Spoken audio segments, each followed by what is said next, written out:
Sue's friend works at a celebrity PR agency. He informs Sue about a big party that has all the A-listers that will attend and invites her there. There will be a secret entrance code at the door, and it's the answer to this riddle. What always runs but never walks, often murmurs, never talks, has a bed but never sleeps, has a mouth but never eats.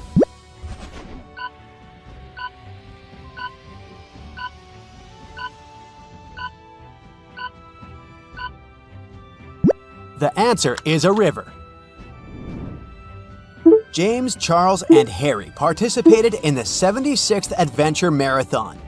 Harry ended the race in 3rd place, James in 2nd place, and Charles in 1st place.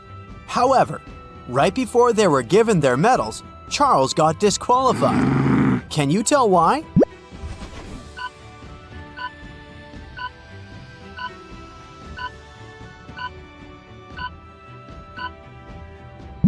Do you see the marathon map on the board next to where the medals are? It shows that the runners have to go through some place called the Muddy Plains during their course. And you can tell from the looks on their sneakers that James and Harry have been through a muddy place, whereas Charles's sneakers look clean as new. During the Boston Marathon, Sally overtook Nicole, who was in 2nd place. Then, in what place did Sally finish the race?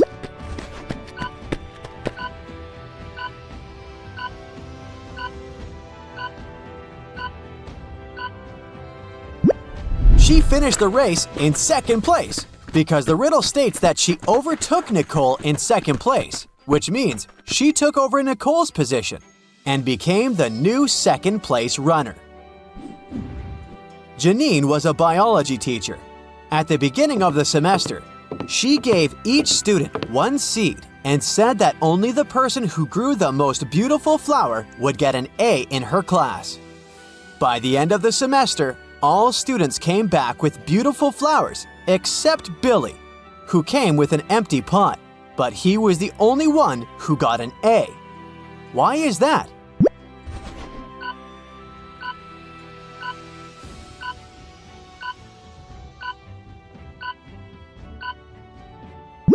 It's because the seeds Janine gave all the students were fake, so Billy was the only honest person among them.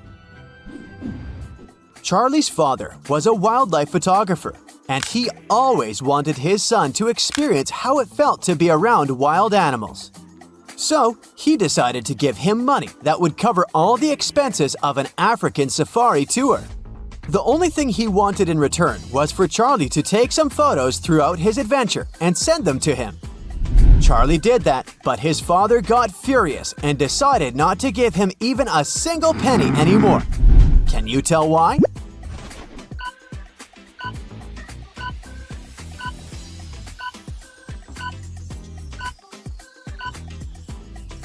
Take a closer look at these photos. In one of them, Charlie is wearing skis and holding ski poles in an exotic jungle. So he didn't use the money to go on an African safari tour. Instead, he went on a ski vacation and his photos are photoshopped. Ronald was going to a wedding party with his wife. Once they arrived, as Ronald was getting out of his car, he slipped and fell, hit his head, then blacked out. When he woke up a couple of hours later, he couldn't remember anything. There were 2 women in front of him who were both claiming to be his wife. Can you help Ronald figure out which of them is telling the truth?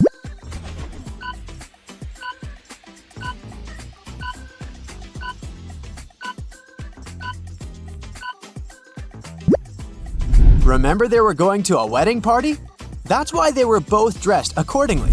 The lady wearing sweatpants doesn't look like she was heading to a wedding. That's why Ronald's real wife must be the other one, the lady wearing a fancy dress. Leah and Andrew were getting married. After they made their vows, it was finally time to celebrate. But a jealous witch suddenly interrupted them and created 2 doppelgangers of Andrew to confuse Leah. Yet, the witch's trick didn't work at all, because Leah could immediately tell who the real Andrew was. How did she figure it out so fast?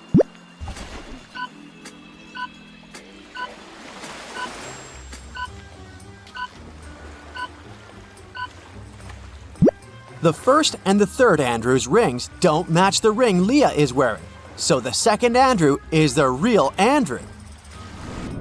A knight was riding his horse through the enchanted forest when a heavy storm began. He couldn't continue his journey like this, so he decided to find an inn to spend the night and wait for the storm to pass. However, he was out of gold coins and was not going to be able to pay. The innkeeper told him if he could answer this riddle correctly, he would let him stay there for free. What is it that walks all day on its head?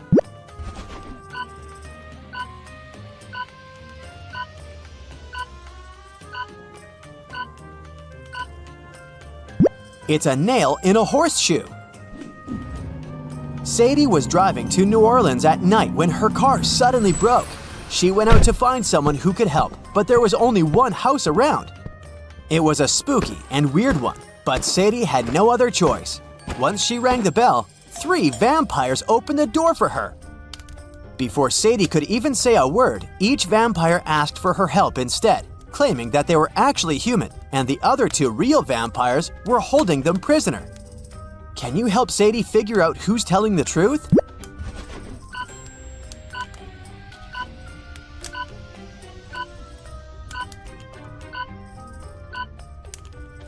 Sadie is wearing glasses, so she can point it to the vampires and see which of them has a reflection on the glass surface. Cassandra was a famous beauty influencer. To celebrate her 1 million followers, she did a huge giveaway. For 3 days, she was going to share 3 different riddles with her followers, and the one who could answer all of them correctly would win a makeup box that was $1,000 worth of products. Here is the riddle for day 1. What's black when you get it, red when you use it, and gray when you're all through with it?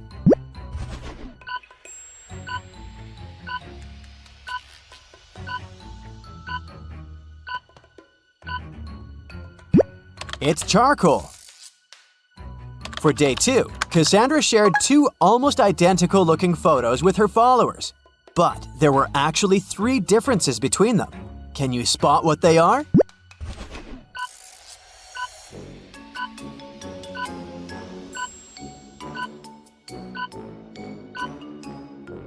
The lipstick she's holding in the first photo is coral, but it's fuchsia in the second photo. The hairpin in the first photo is butterfly-shaped, but in the second one, it's bird-shaped. And lastly, this nail has glitter nail polish in the first photo, but in the second, it's the same color as the others. For day 3, Cassandra asked her followers to find out her 3 favorite movies and gave these emojis as her hint. Can you tell which movies they refer to?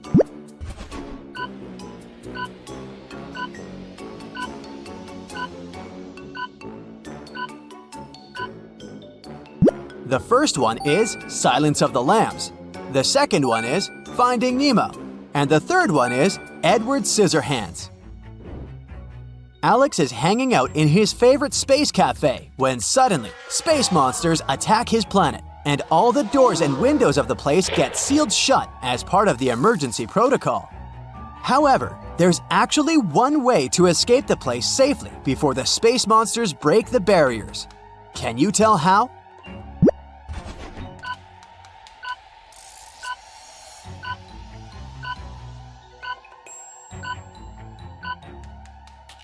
Do you see the thing that looks like a fire alarm pull station on the wall? Well, it's not really what you think. The writing on it says, "Pull down for the escape portal," so Alex can use that. But when Alex actually uses the portal pull station, 3 different portals open in front of him. The first one leads to a gladiator arena filled with all kinds of wild animals. The second one leads to the inside of an active volcano. And the third one leads to an island inhabited by creepy sirens whose singing make everyone fall into an eternal sleep. Which one should Alex pick?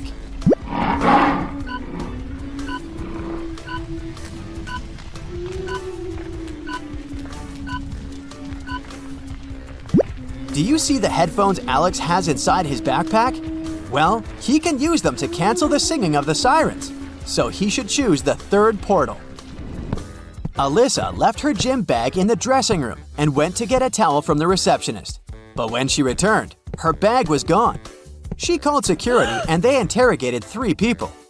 Jennifer said that she was taking a shower at the back.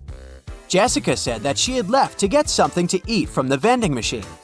And Jenna said that she was talking on the phone with her boyfriend, not paying attention to anything. Who stole the bag?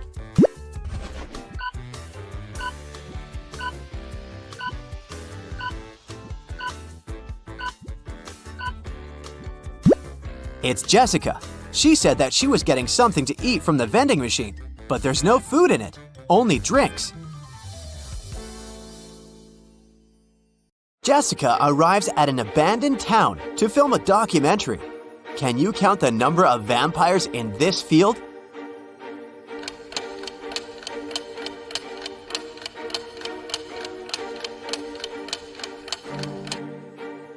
Nine. Jessica approaches the local mansion. Can you count the vampires around this place?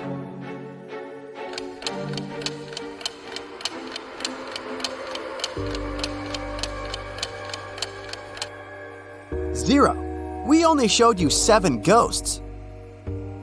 Jessica enters the mansion and meets Albus. His age today is 3 times what it will be in 3 years from now, minus 3 times what his age was 3 years ago. How old is Albus?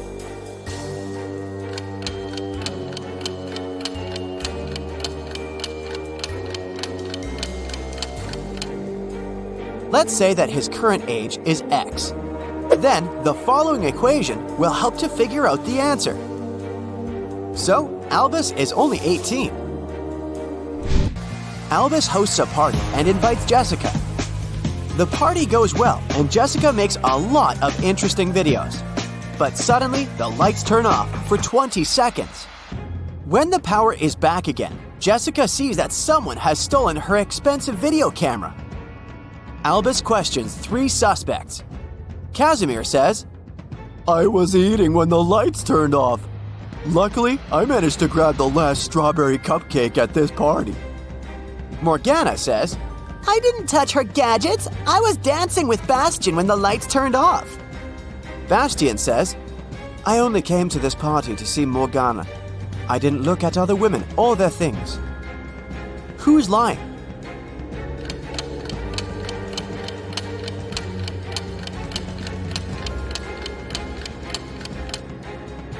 Casimir. There's a bunch of strawberry cupcakes on the table, so he didn't grab the last one. Jessica checks her phone and sees something really odd. Can you spot a mistake?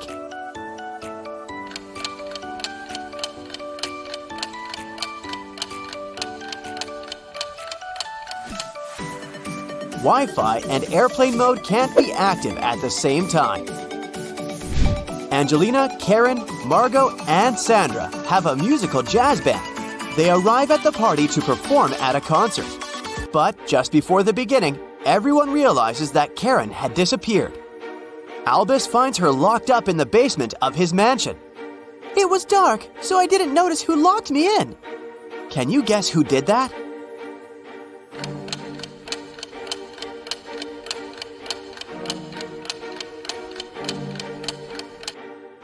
Angelina. Her outfit was okay when they arrived, but she tore off the sequins from the dress because she got caught on the iron door when she locked Karen. Albus shows Jessica his home office and offers a game. "If you can manage to open my safe, I'll give you all the money I'm hiding inside." Can you help Jessica figure out the code?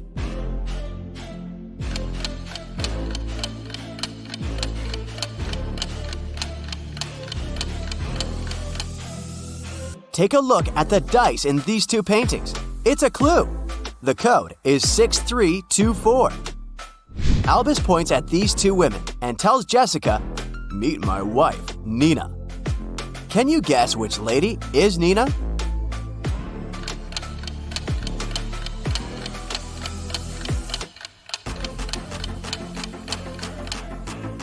His wife is the maid. She's wearing a ring while the red-haired lady isn't. Jessica arrives back at her office, but she can't unlock the corporate computer. Someone changed the 10-letter password and left this clue. Can you figure out the new code?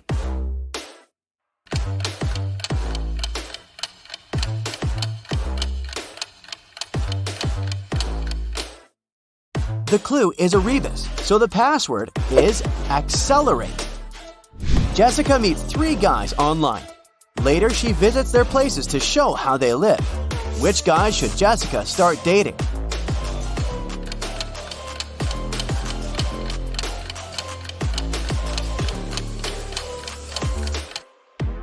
Magnus has wedding portraits all over the room, so he's married. And Leo seems to be a criminal, so she should choose Nick. Early in the morning, Jessica receives a call from her coworker, Tyler. "Jess, please come as soon as possible. I've just arrived at work. Someone robbed us. It's a huge mess. They even trashed the furniture." Jessica comes to the office and studies the crime scene. Tyler says, "Look, they stole all the documents and expensive video cameras from this locker. But I've got the only key. That means the robber broke the lock. I bet it was one of your new employees, Jill and Dan. I think they work for another company undercover. What do you think?" Jessica replies, "I doubt it. You'd better tell me why you're trying to frame those guys." Why did Jessica think that Tyler is lying?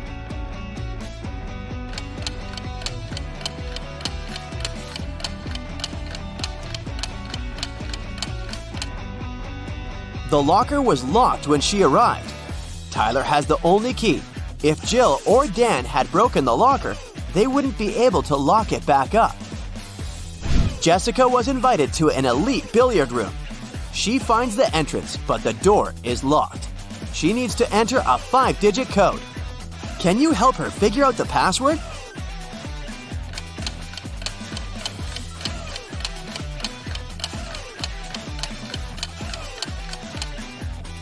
Take a look at the poster on the door.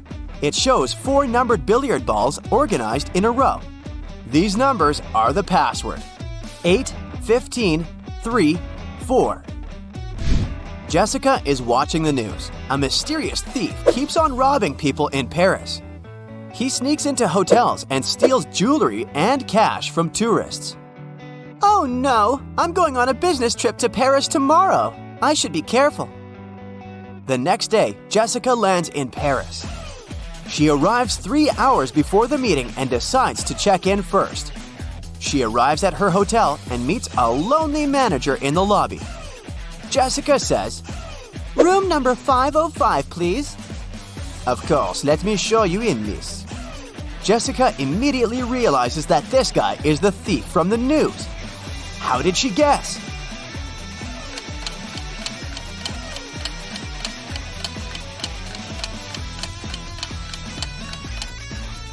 It's a 3-story hotel. There can't be a room 505 in the building. Jessica met Francois online, and today they're finally meeting offline. They go out on a date in a cute Parisian restaurant. Everything's going great. Francois is a smart and handsome guy with a good sense of humor. The waiter brings the desserts. Suddenly, Jessica jumps up and runs away from the restaurant. Why did she run away?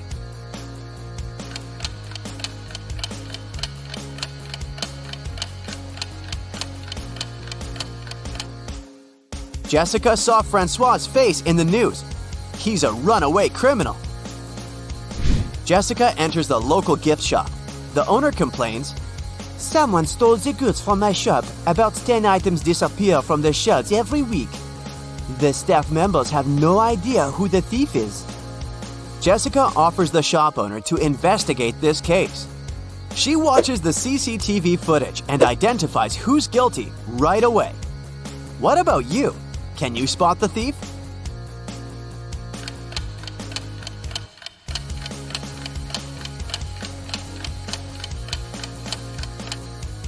It's this lady. She put the stolen goods in her bag. Jessica goes to the local haunted house to film a documentary. She takes 3 friends with her: Louis, Madeline, and Pierre. No one ever dared to enter this house because of creepy rumors. But the guys decided to check it out and see for themselves. They enter the living room and click some Polaroids. They take a good look at the images, freak out, and run away from the mansion.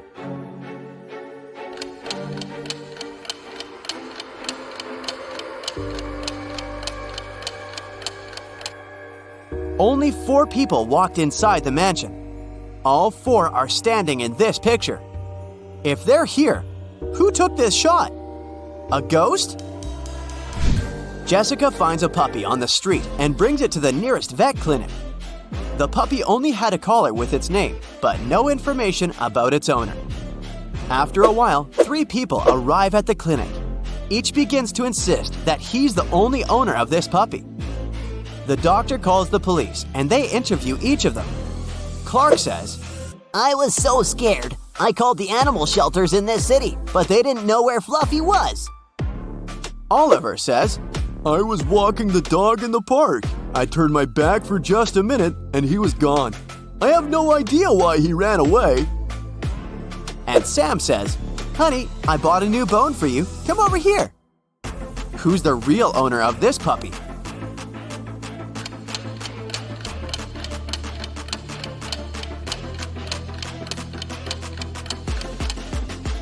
Take a look at the puppy's collar. Its name is Toby, but Clark called him Fluffy. And Sam is trying to lure the puppy with a bone. So the real owner is Oliver. Jessica is visiting a speed dating event. She talks to 3 guys. Each tells her a couple of facts about himself. Pierre says, I'm an artist. I've just signed a contract to paint a wall in the local co-working space. I've never been in a serious relationship, but now I'd like to find a muse and settle down with her. Jacques says, I'm El Rato. I used to be married, but she moved abroad. And now my work is my only girlfriend. And Glenn says, I run my own restaurant. I'd like to find a soulmate to cook delicious meals for her every day. Who should Jessica choose?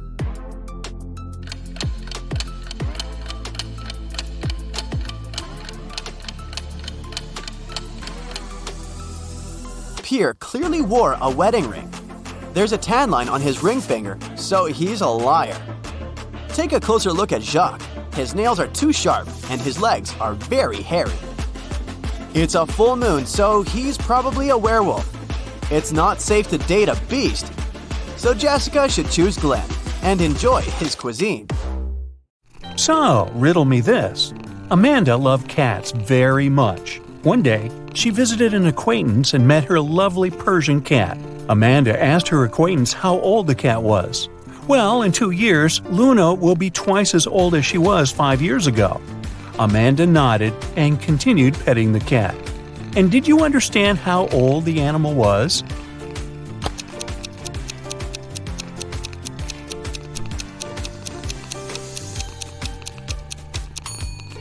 Luna is 12 years old. That's an old kitty. Look at these 3 friends. They seem to have gotten into a trap. They're hanging upside down in the air with their legs tied. On the ground, under the blonde girl's head, there are several venomous snakes. Under the head of the girl with red hair, a fire is burning. And on the ground, under the guy, there are a couple of scorpions. How can these guys escape?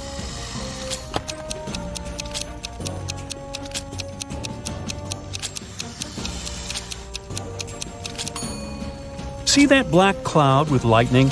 It's going to start raining. The rainwater will put out the fire under the girl with red hair. And look, the girl has a knife tucked under her belt. She can cut the rope tying her legs. And when she's on the ground, she can help the other 2. Hannah was running a marathon. Right before the finish line, she outran the person who was running in second place. The woman was happy. She was going to win. But in a few seconds, she got very disappointed. Why?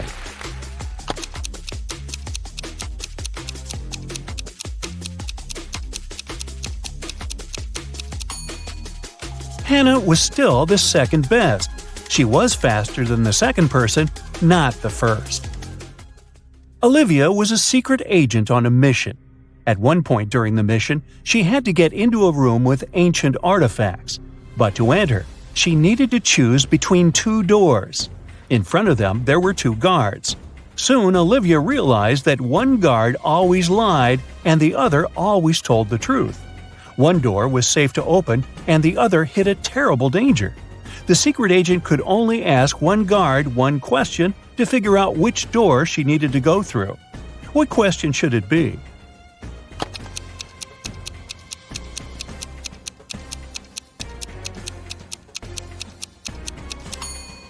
Olivia should ask, if I asked the other guard which door was safe to open, what would he say? Both guards will point at the door that hides some danger.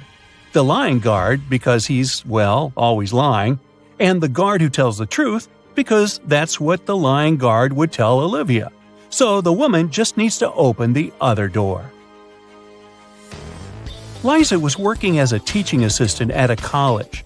One day, she had to look after a group of students who were writing an exam. Liza knew some of them were going to cheat, and indeed, soon after the exam started, the girl spotted one person who was cheating. Who is it?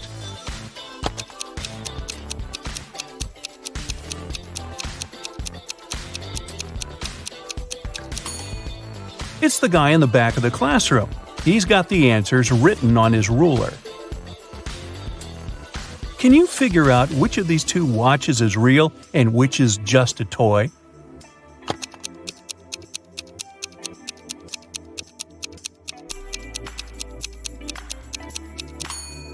The watch on the left is a toy. Look at its minute hand. It's too long and won't be able to pass all the way around the watch face. In a small village, there were 4 people who were suspected of being werewolves. One night, the village held a meeting to decide which of them was the monster. Here's what the suspects look like. This person has long, sharp fingernails and is known for being able to run extremely fast. This person has long, sharp teeth and is known for being able to see in the dark. This person has wild, unkempt hair and is known for being able to jump high. And this person has a deep growling voice and is known for being able to smell things from far away. Can you figure out which of them is the werewolf?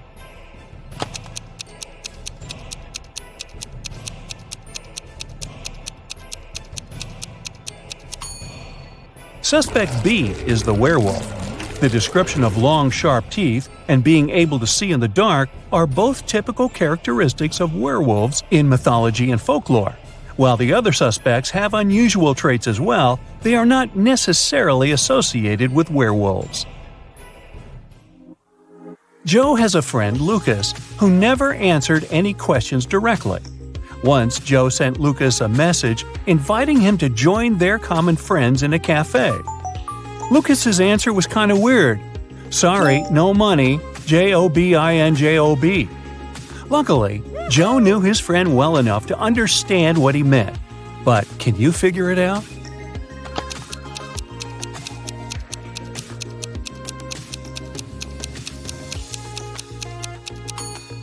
Lucas meant he had no money because he was in between jobs.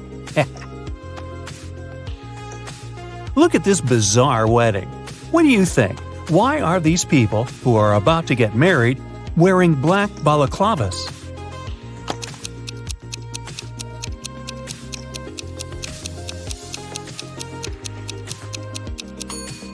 Look, there are cameras on the walls. This couple must be hiding their identities. 3 friends went for a walk in a forest. People said a wizard lived there, and he wasn't a kind, friendly person. But our guys didn't believe these rumors. Everyone knows magic doesn't exist. Suddenly, a wall of fire blocked their way. Look at the things the friends have and try to figure out what they can use to put the fire out.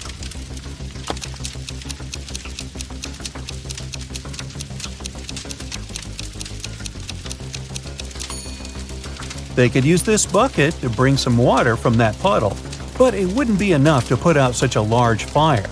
This hose is useless, there's nothing to attach it to. The friends should choose this spade and use soil to put the fire out. You're in a forest. Suddenly, it starts raining. You notice a cave and hide there. But as soon as you get inside, the opening behind you closes. There are 3 tunnels in front of you, and one of them leads to freedom. But the first tunnel is full of crocodiles that haven't eaten in 2 years. In the second tunnel, there is a hungry lion that hasn't had any food in 2 weeks. And the third tunnel leads to a scorching hot desert. Which tunnel should you choose?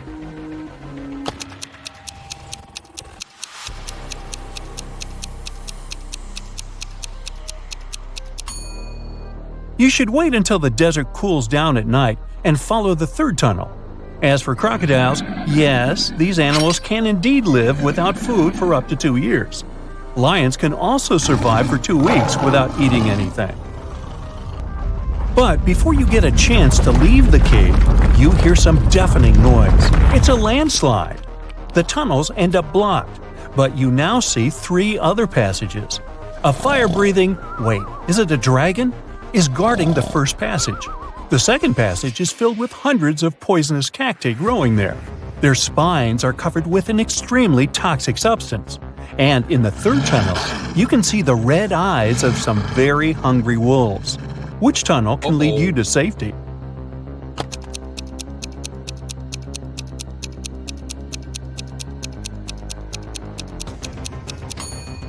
You should choose the tunnel with the cacti. At least they can't move. And if you're careful, you'll be able to walk around the cacti without touching their spines. One morning, Donna came to the office and found a box of chocolates on her desk. There was also a strange note. Can you help Donna understand who presented her the sweets?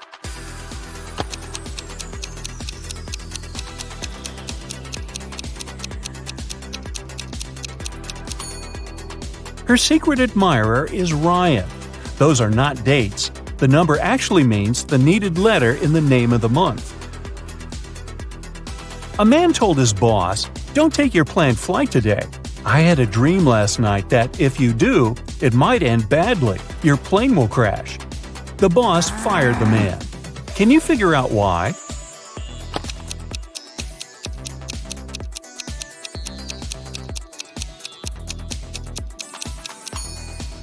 The man was a night watchman. He should have been on duty the previous night, not dreaming. Jacob and Mark decided to go on a camping trip. Look at the things they're going to take with them and say what they should leave at home. A small hint, try to think outside the box.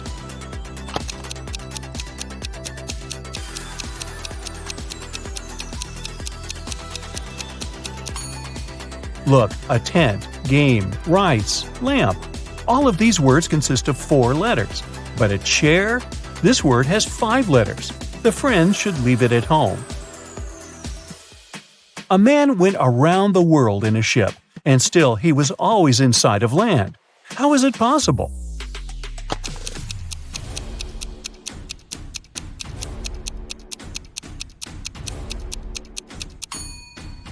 The man was in a spaceship orbiting Earth.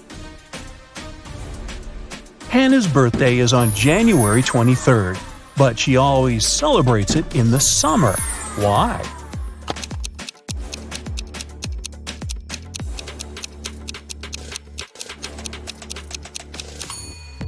Hannah lives in the Southern Hemisphere. There, January is one of the hottest months of the year. Hey, nice job!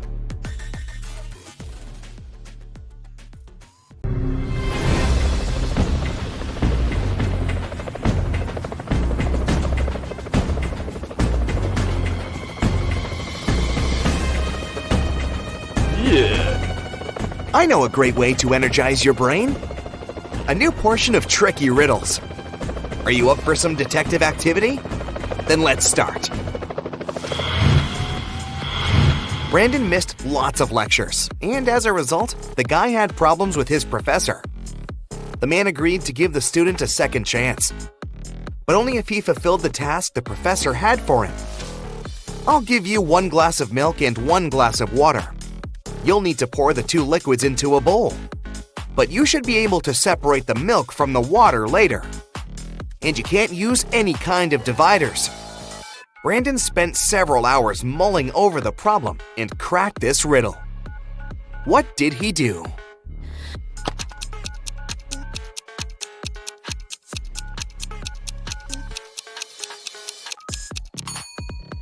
He poured all the water into the bowl and froze it. After that, he added the milk. You lose your friends in a crowd. You spend half an hour looking for them.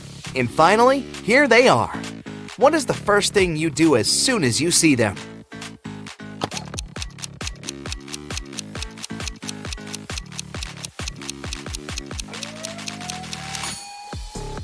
You stop searching.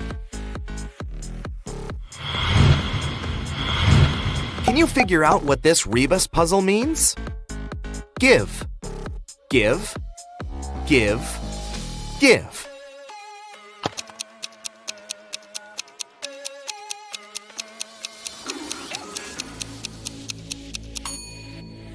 It stands for forgive. There are two towns near each other. People who always tell the truth live in one of them.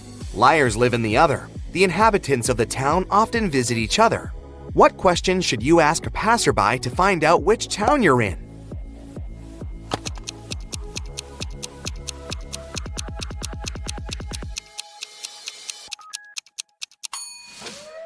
Ask them, are you a guest here?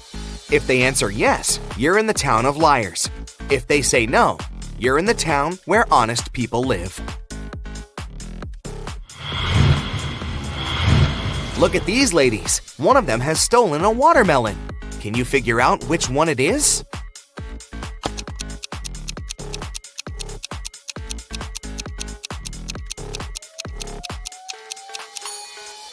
It's the girl on the right. Her navel isn't visible, even though she's wearing a rather tight dress. Her belly must be fake. Oh no, Mary is crying. But why? Do you know the reason?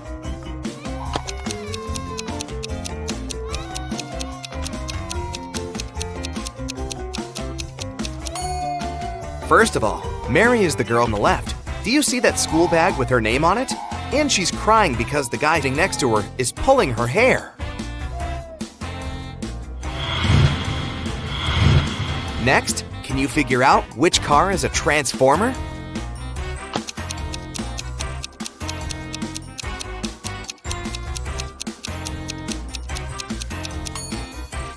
Right you are. It's this one.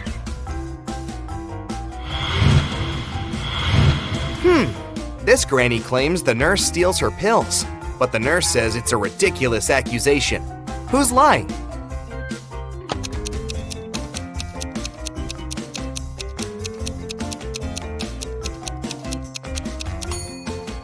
Duh! Look at the nurse's head. It's not a hat, it's a container with the pills.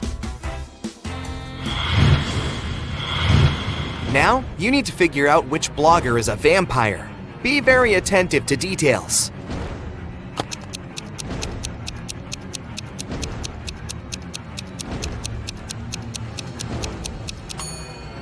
Even though the girl wearing all black looks sinister, the vampire is the girl on the right.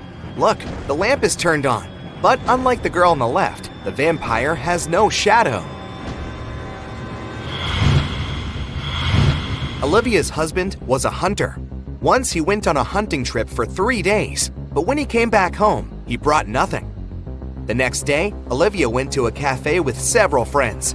They shared their latest news. Donna said, "I just bought a new apartment."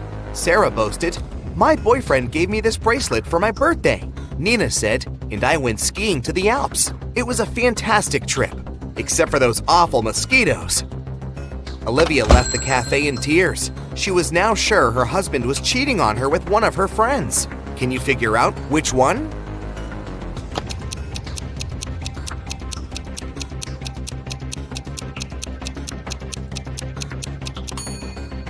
It's Nina. For one thing, getting bitten by mosquitoes in the Alps while skiing? Really? Plus, the bites on her face and body match those Olivia's husband has. They must have been together. Someone stole a rare diamond from Mr. Lauren's house. The police suspected Jack, a notorious burglar. A detective immediately went to his house. But when Jack found out the man didn't have a search warrant, he didn't let him in. In an hour, the police arrived again, this time with a warrant. They searched the entire house but found nothing. They were ready to leave when one of the police officers exclaimed, "I know where the diamond is! Have you figured it out too?"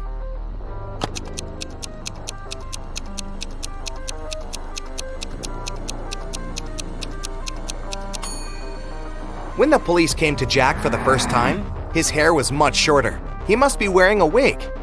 And the diamond is most likely hidden underneath. Liam was a pilot. Once there was an emergency during a flight. Liam had to land the plane right on the highway. Luckily, he was a skilled pilot and no one got hurt. But Liam hit his head and lost his memory. When he got out of the plane, two women ran toward him. Both of them claimed he was her husband. Can you figure out who's telling the truth?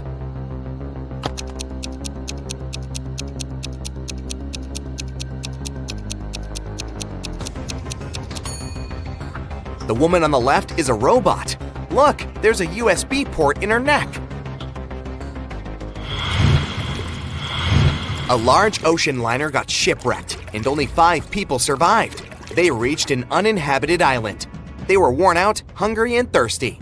They didn't even have the strength to go look for food. So all they managed to get was 3 bananas. How can they divide them equally among 5 people?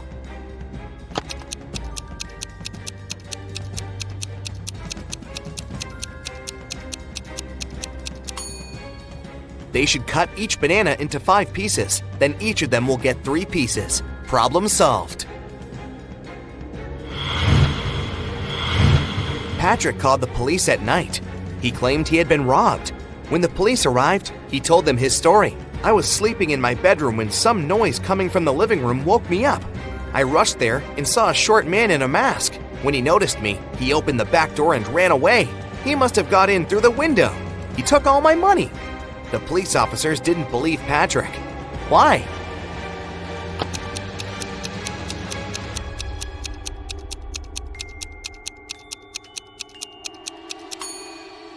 If the criminal had got inside through the window, he would have ripped off these decorations, but as we see, they're still intact. Mary was a college teacher. It was the beginning of a new school year, and 3 new students joined the class. When Mary saw them, she immediately realized something was off about one of them. Who?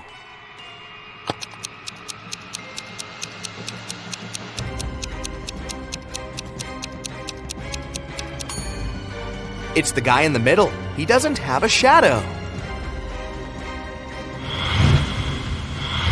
Several police officers were called to a hotel where one of the employees was found unconscious on the floor. The police checked security cameras to figure out what had happened. They didn't see the criminal, but now they had 3 suspects, all of them hotel guests. Sarah said, "I heard some noise but stayed in my room because I was scared." James told the police he'd been outside. He was trying to catch a taxi to go sightseeing. And Damien said he'd been sleeping at home at the time of the accident. Who is lying?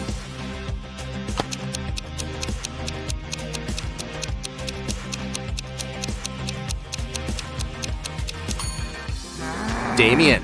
He's a hotel guest. Then how could he be at home, sleeping? Bruce owned a large store that sold expensive designer items. Recently, there were several thefts there. The man asked his friend Gabriel, who was a police detective, to check what was going on. Gabriel spent 2 hours in the store. When he left it, he knew who the thief was and who was guilty of these crimes.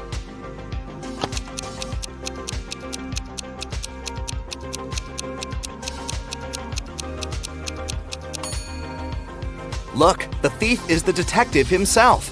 He has stolen a pair of costly sunglasses to prove that the store security is very bad. That's the reason for so many thefts. A mad scientist caught Kevin and locked him in a small room. There were no windows and the door was locked. But there was a note on the table. It was from the scientist. JFMAM. JASOND. Guess the missing letter, and I'll let you free.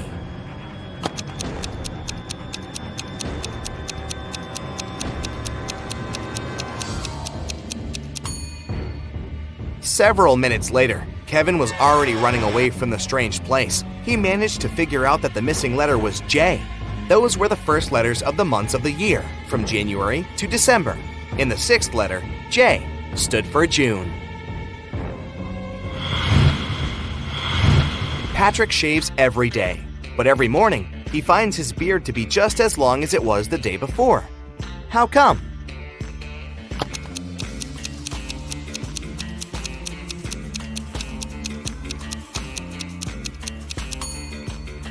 Patrick is a barber. He shaves other people.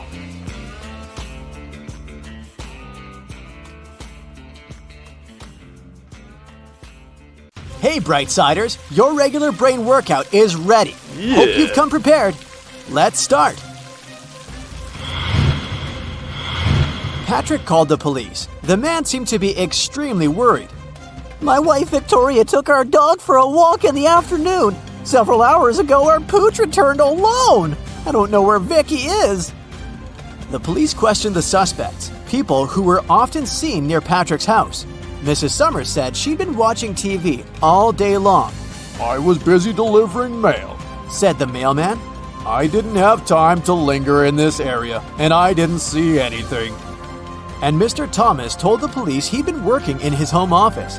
The detective knew at once that one of these people was lying. Who was it?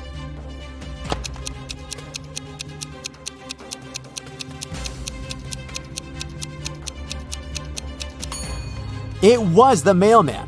His sleeve is a bit torn and there's a dog bite on his arm. Plus, do you see some black fur on his pant leg? Victoria's dog probably tried to protect the woman. Peter graduated from the police academy and began to work as a trainee detective. 1 week into his new job, Peter already had the first tricky case on his hands. One of his colleagues was investigating a series of crimes connected with smuggling. She was close to solving the case, but several days ago, the woman disappeared. Peter visited the last location where his colleague had been spotted and found a note. Peter had 3 suspects: Bill, a manager at an oil company, Todd, a jeweler, and John, a car dealer. Who knows something about the disappearance of Peter's colleague?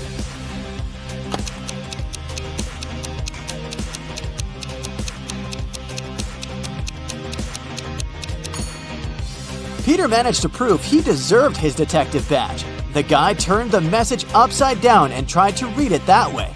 Surprisingly, the letters made rather legible words. Bill is boss. He sells oil. Mr. White, a rich businessman, disappeared right from his bedroom. But he managed to leave a note. It read, the 1st of July, the 4th of January, the 1st of December, the 8th of February. The police questioned the people who were in the house at that time. Judy, Mr. White's wife, said, "I'm shocked. My husband was always so careful. Sadly, I don't know anything. I was away staying at my parents'." Logan, Mr. White's secretary, told the police he'd been working on the report for his boss and hadn't left his study. And Rose, Mr. White's daughter, answered, "I was having guests. We didn't leave my room. Can you help the police solve this case?"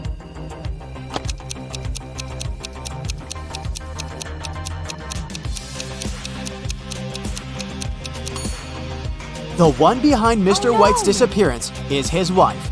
The 1st of July means the letter J, the 4th of January, U, the 1st of December, D, and the 8th of February, Y. Altogether, it's Judy. Julia came to have lunch in her favorite restaurant. She occupied a table near the window and put her bag on the chair next to her. Once the woman gave her order to the waiter, she went to the bathroom to wash her hands. But when she returned to her table, her bag was open and her wallet was missing. Oh no! The waiter told her he had noticed only one man passing by her table. He was short, with a tattoo on his neck. He seemed to go out to the terrace. Julia rushed there and saw 3 people sitting at their tables. She looked at them attentively and soon understood who had taken her wallet. Who was the thief?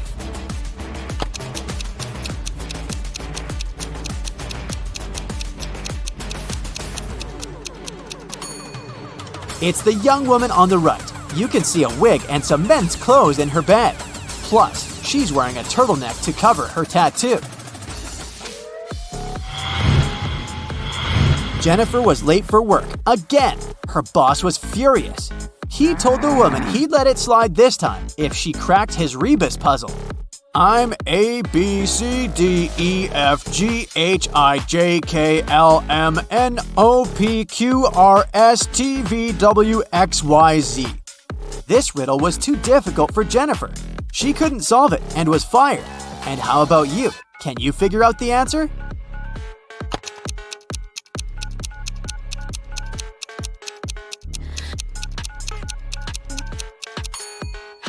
That's I'm missing you. Got it? There's no letter U there. Once, a bank was robbed. The police suspected that one of the bank's security guards had helped the criminals. A police detective decided to question 3 of them. The first security guard told him he had heard someone shout and rushed there. But by the time he arrived, the criminals had already been gone. The second security guard explained he had been enjoying his cup of coffee at the time when the crime occurred. He didn't even hear anything. And the third guard said that he had run after the thieves, but he had to stop to lace his boot. Without a second thought, he crouched near an emergency exit. At that very moment, the door opened and hit him on the head. When he came to his senses, the criminals were gone. Justin immediately understood which guard was guilty. Who was it?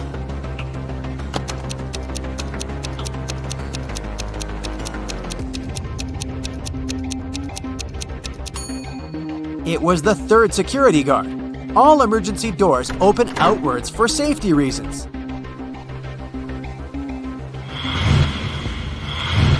A math teacher told his students about Roman numerals. After that, he asked them to draw just one continuous line and turn IX into 6. The only condition was that the students were not to lift their pens from the paper until the line was finished. Mark was the first to complete this task. How did he do it?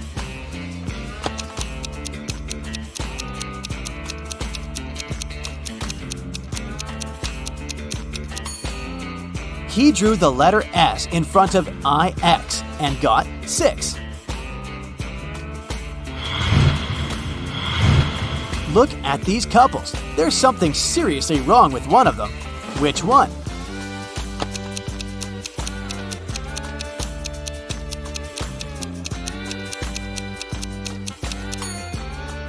The couple on the right is strange. Look at the reflection in the mirror.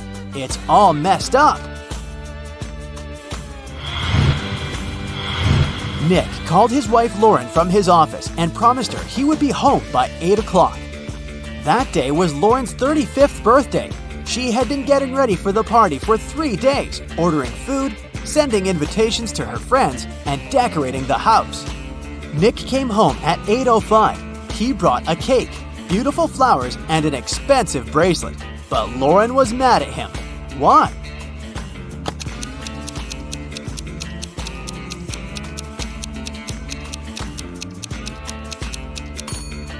Lauren was sure Nick would come home at 8 p.m. in time for her birthday party, but he came home at 8:05 in the morning. Look at this picture. What's wrong here?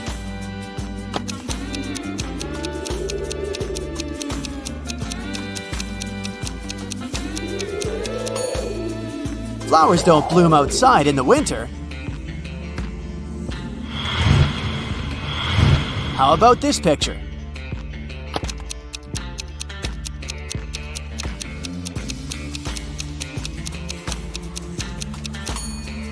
Look at that bus. It's definitely a school bus. But why is it green? There are 2 mistakes in this picture. Can you find them?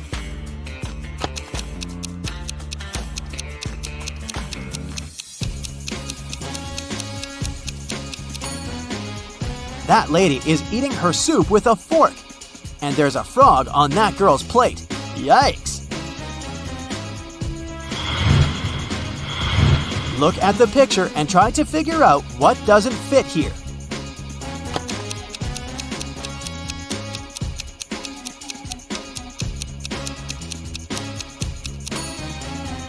Right, it's the gas stove. All other devices run on electricity. In this picture, you see an artist and 3 women admiring his work. Can you figure out which one is his wife?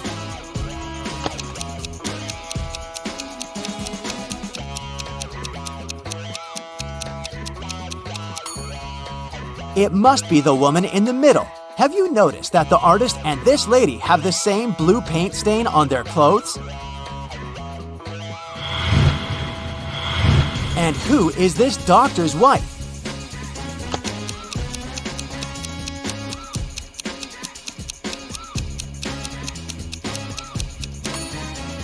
Okay, this lady on the right is the doctor's colleague. This lady is most likely a patient. Look at her teeth. And the woman in the middle is his wife.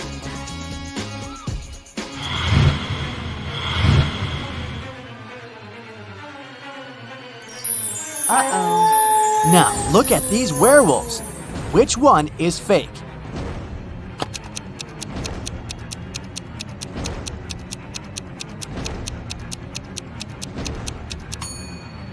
It's the one on the left. He's wearing a costume.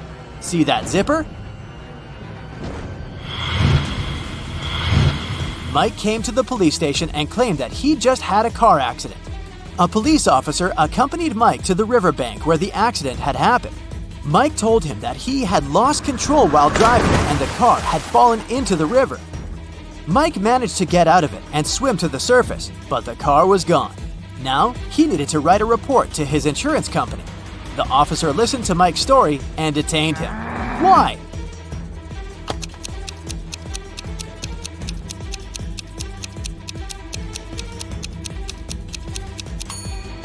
Look at Mike. His clothes are dry. But if he had gotten out of the river recently, his clothes would be damp. He's probably made up this story to get insurance for his car.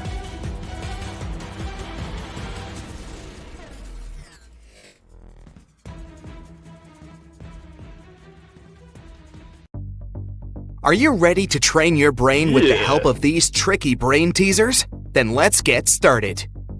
Look at these ladies and try to figure out who's not very smart.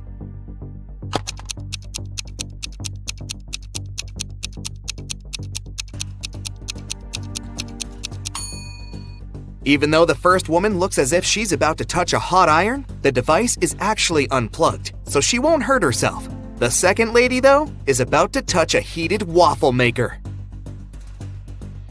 Oh no! John's parachute hasn't opened, and he's now plunging toward the ground. Does he have higher chances of survival if he falls into a lake or on a haystack?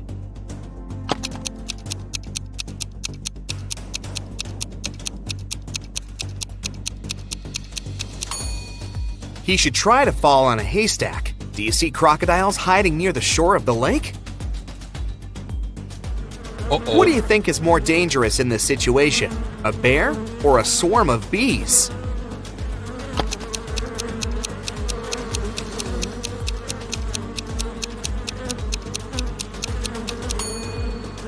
Look, the bear is about to run after its prey. It won't pay any attention to you.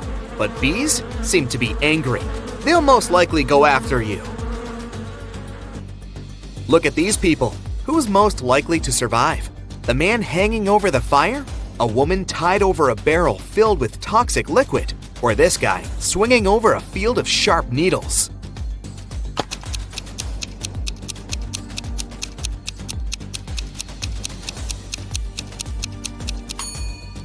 The woman hanging over the barrel with toxic liquid is the one who will survive. Look, there's a hole in the barrel, and the liquid is leaking out of it. The woman just needs to wait until the barrel is empty and untie herself. To get out of the locked room, Jeremy had to crack this puzzle. 1 equals 5, 2 equals 15, 3 equals 215, 4 equals 3215. 4 equals 3,215. 5 equals… What number is hidden under the question mark?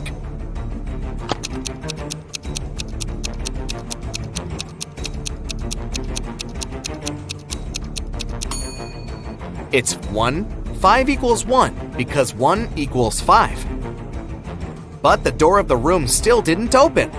Apparently, Jeremy had to solve another riddle. He had to arrange 4 9s in such a way that they were equal to 100. He could use any math symbols. How can the guy do it?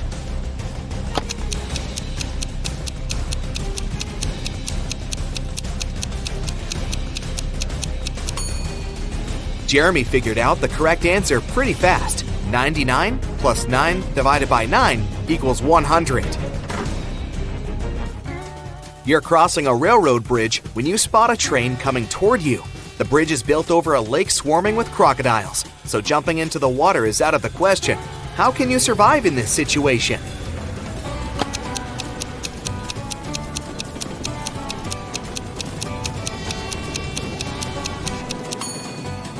You're farther away from the shore you came from and won't have enough time to get back to that side.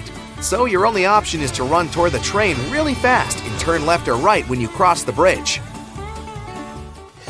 Jack is taking part in a challenge. He's reached the final stage, which takes place in a desert. If he succeeds now, he'll win $1 million. There are 4 pots in front of him. In each of them, there's a key. Jack needs to get any key from any pot. But on top of the first pot, there's a bowl filled with a strong acid. The second pot is covered with a bowl full of venomous spiders. In the bowl placed on the third pot, Jack sees a raging fire. A viper is curled up in the bowl, covering the fourth pot. Jack isn't allowed to drop the bowls or turn them over. Which pot should he choose?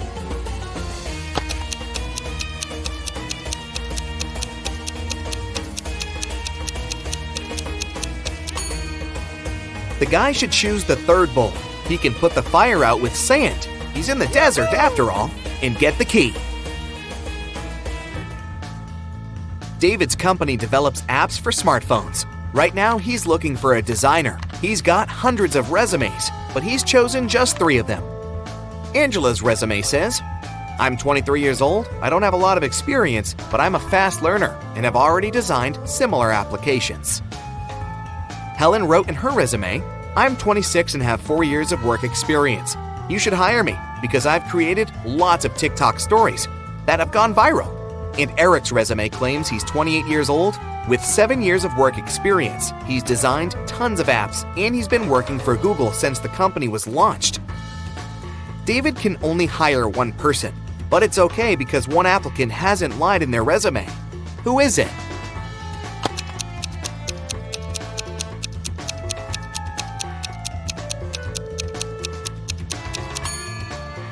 Eric has just 7 years of work experience, but Google was officially launched in 1998. There are no stories on TikTok, meaning Helen couldn't create them. David hired Angela, even though she hasn't been working for a long time. She's honest and has a nice portfolio. 3 friends agreed to hang out together on Friday night. One of them, Brian, was tasked with bringing pizza. But the guy was running extremely late. His friends were starving. Strangely, Brian wasn't picking up their calls. But in an hour or so, he sent them a selfie. In the photo, he was standing next to his car. In the following message, he wrote he had run out of gas. He was at a gas station, tanking his car up. But his friends didn't believe Brian's excuses. Why?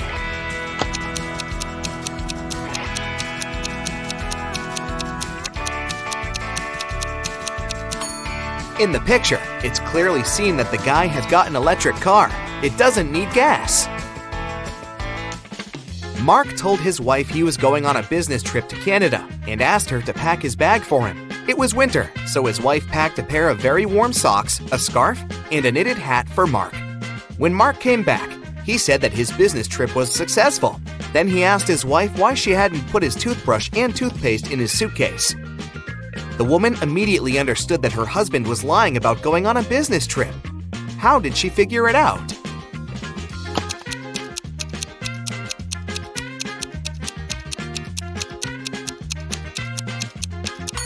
She put his toothbrush and toothpaste under the scarf, hat, and warm socks. If he didn't take them out of his bag, it probably wasn't very cold outside, which means that, most likely, he was not in Canada. 1 out of 9 identical balls is heavier than the others. How can you figure out which one it is after just 2 weighings?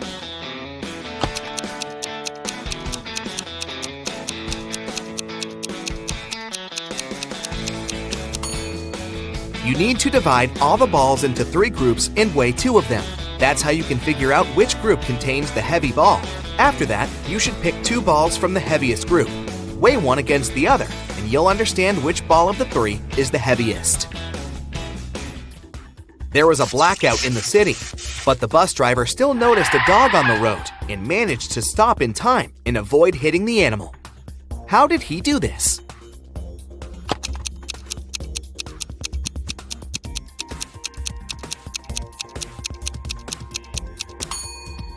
This accident happened during the day. You have 6 glasses standing in a row on the table. The first 3 of them are filled with water, and the other 3 are empty. You need to move just 1 glass to arrange them in such a way that full and empty glasses alternate. How can you do it?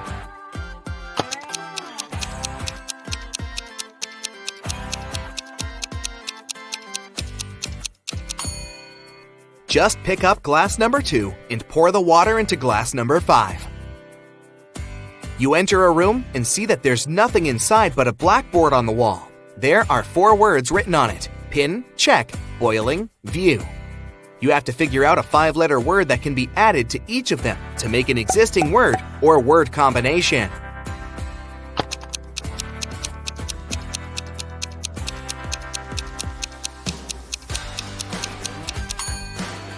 Have you realized that the necessary word is point? Then you'll get pinpoint, checkpoint, boiling point, and viewpoint. Now, you're in a strange building that looks like a planetarium. There are photos of distant stars on the walls. In the middle, there's a screen with a riddle on it. NEUSRNERSTH, question mark. You have to figure out what is hiding under the question mark.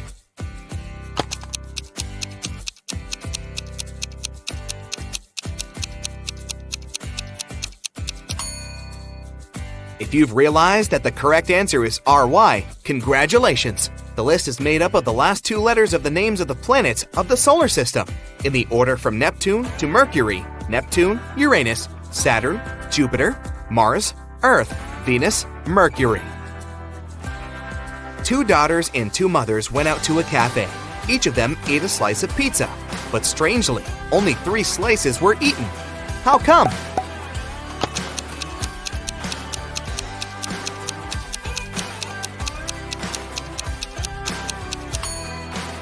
These ladies are a grandmother, a mother, and a daughter. 2 of them are moms, and 2 are daughters.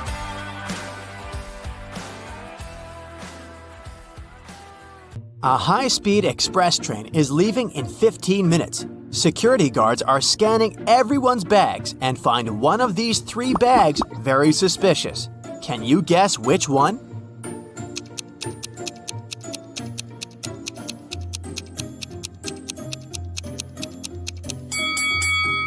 It's the second luggage. This lady has a heavy book among her things, and the title, Dictionary, has the wrong spelling. Maybe it's just a cover to hide something suspicious? The train departs. Unfortunately, this area is full of rocks, so the road is winding a lot.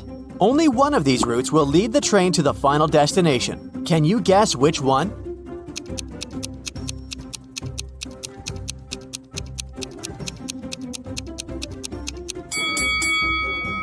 Only the third route is correct.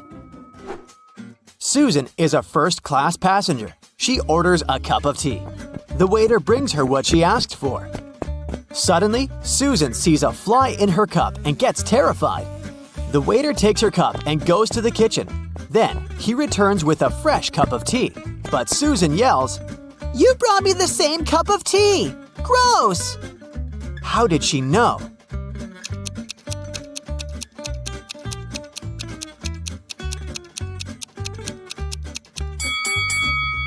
Susan already had added sugar. The tea was sweet when the waiter brought it back. Susan gets bored and takes a walk around the train. She enters a rail car with 3 passengers only: Xavier, Gerald, and Peter. One of them can't wait to meet his 2 daughters when the train arrives at the final destination. He promised to take them to the beach. Can you tell which guy it is?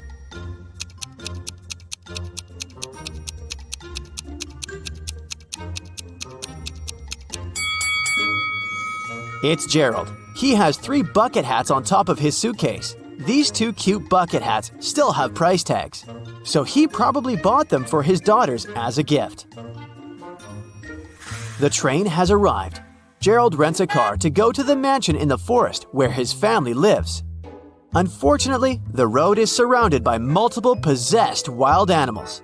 Suddenly, a black cat jumps on the windshield and Gerald crashes into a tree. He has to leave the car and walk to the mansion on his feet. Soon, Gerald finds himself at a crossroad. Can you guess which route is more or less safe? A, B, or C?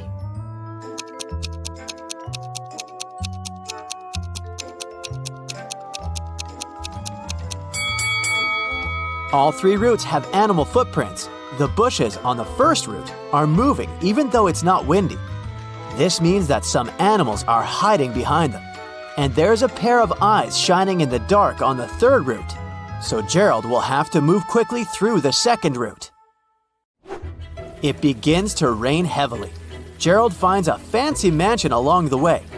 The owner invites him inside the house to hide from the rain and grab some snacks. Gerald agrees and finds himself at a glamorous party. There are 3 models eating in the buffet. One of them is broke. Can you guess who?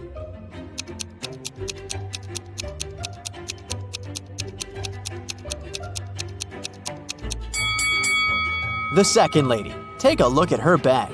She hides some food for later. Gerald walks around the mansion and sees 2 roommates. One of them is a thief. Can you guess who?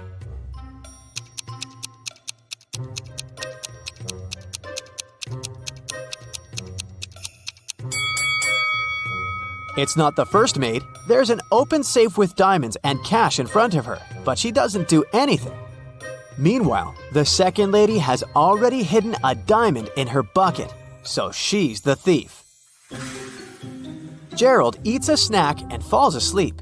He wakes up in an old basement. The mansion owner locked him up. Gerald finds a sheet of paper on the floor.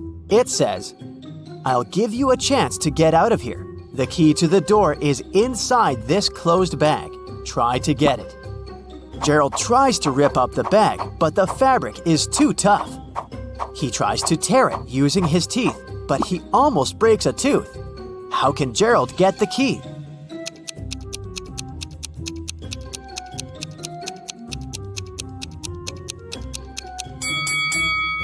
He should break a jar and use a fragment of glass to cut the bag and get the key.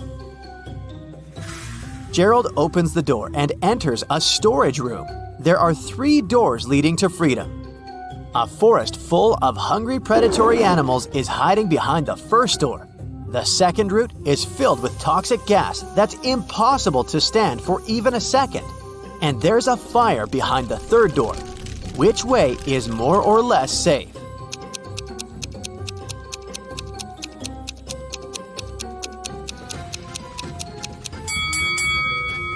Gerald should choose the third door.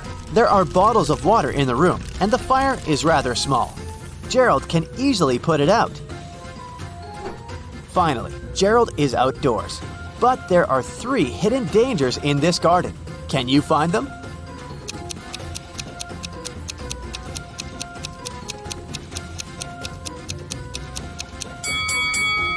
There's a crocodile in these rose bushes. A laser beam alarm system is on. And a scorpion is hiding in a tree. Gerald runs away through the forest, but something's wrong with this place. Can you spot 3 odd details?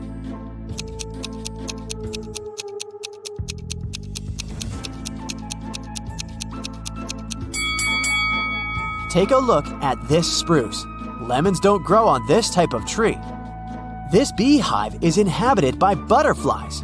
Also, there are 2 moons in the sky. Gerald checks into the local motel to get some rest. He leaves his golden watch on the bed and goes to buy some coffee. In an hour, he returns to the room and sees that someone had stolen the watch. Gerald interrogates 3 suspects. The maid says, I only entered your room once today to clean it before check-in. I have a master key, but it's always with me in my pocket. The woodworker says, I entered your room an hour ago to fix a creaky bed. Everything's fine now. And Gerald's neighbor says, I was feeling sick, that's why I went to bed earlier, so I didn't hear anything weird. Who stole Gerald's watch?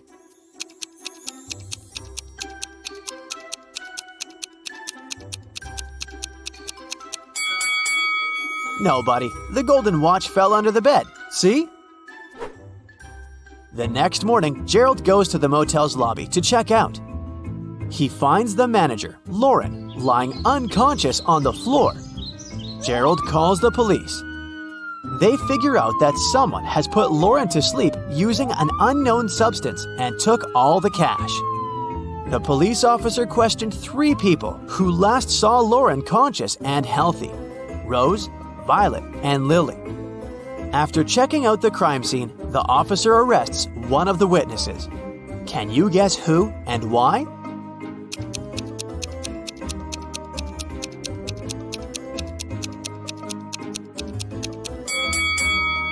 Lily.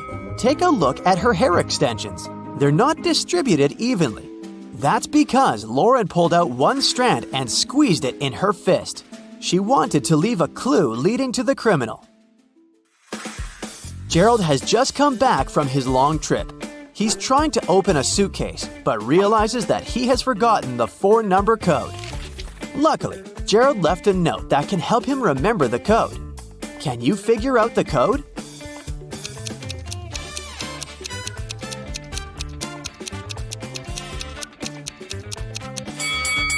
That would be too easy to use the given numbers as they are.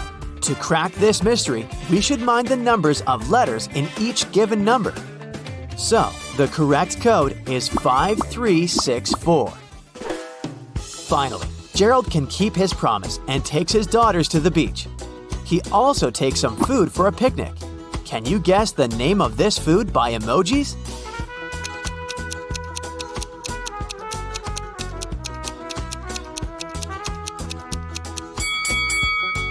Sandwich. Gerald and his wife Anna have a lot in common: daughters, careers, and a big house. They do everything together. One day, Anna comes home really late. She's tired but happy. Gerald gets jealous and yells at her. Anna flames out too. I was working all evening. Gerald says, Sorry, Anna, I don't believe you. It looks like you're dating someone else. Anna refuses to talk and goes to bed alone. Meanwhile, Gerald waits for Anna to fall asleep and checks her purse. He finds nail polish, a wallet, a pack of gum, lipstick, and some keys. Now Gerald is completely sure Anna was seeing someone else. How did he know?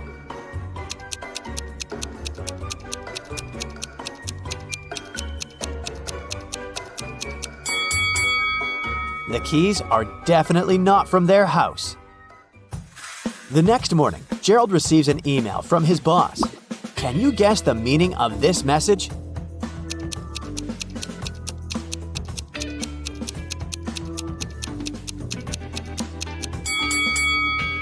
It means, great job, you got it.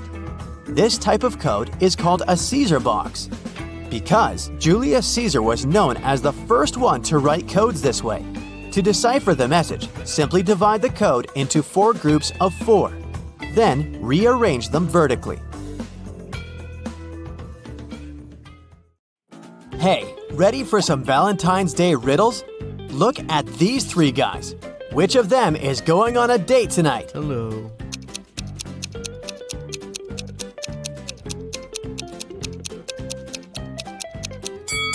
It must be this one. He has a little wrapped present, probably for his date.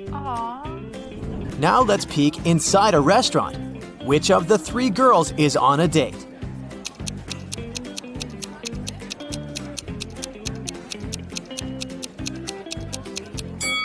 It's this one. Look, there are roses and 2 sets of dishes on the table. So she's not alone, and it's something romantic. My money is on her. This is Allison, and one of these 3 young men is her boyfriend. Can you tell who?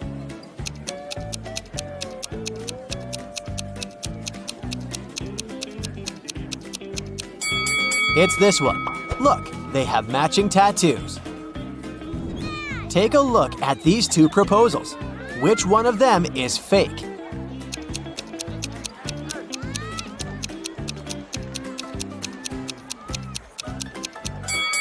This one. Look, the guy has a ring. He's clearly already married. It was Friday evening, and Mark was waiting for his girlfriend to get back from work. He prepared dinner and was about to propose. His girlfriend came back home with flowers. Do you think she was on a date with someone?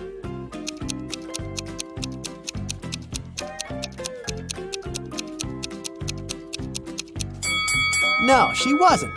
Look outside. The same flowers grow in their garden. She just picked some before entering the house. On Valentine's Day, Annika found a love note on her desk. Unfortunately, the note wasn't signed, but she had 3 suspects. So she asked each of them if they had written her a note. Dylan said, "I was busy finishing my math homework before class." Connor said, "I was hanging out with my buddies outside." And Luke said, "I was in the bathroom and I just returned." Who wrote Annika the letter?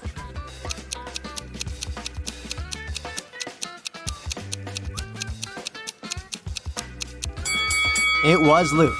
Look, his hands are covered in red ink. That's the color used in the letter.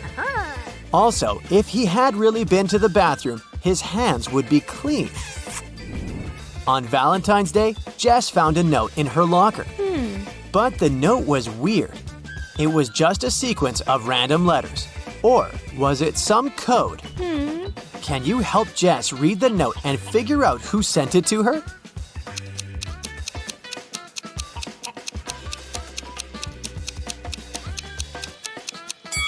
Of course it's a code.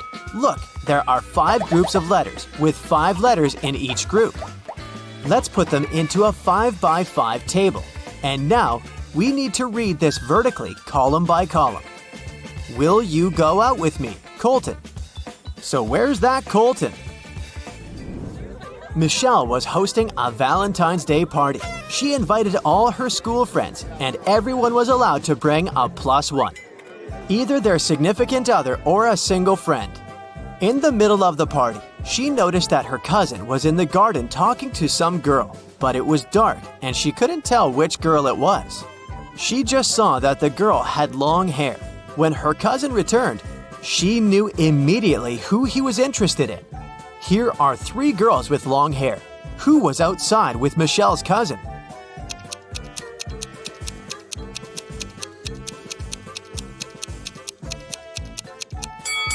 Look, Michelle's cousin has a lipstick stain. The girl must have left it, and this girl right here is wearing lipstick of the same shade. On a cold, rainy night, Damon was driving past a bus stop. There were 3 people there waiting for their bus. An elderly lady who looked sick, a doctor who had saved many lives, and Addison, a girl Damon had a crush on for years. Unfortunately, there was only room for 1 more person in his car. What should Damon do?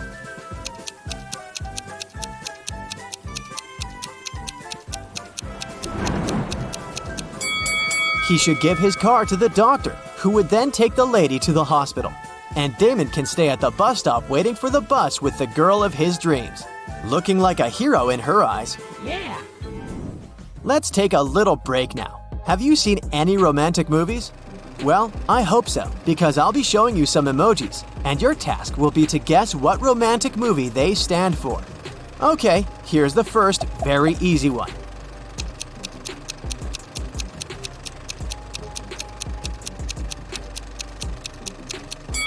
Of course, that's Titanic.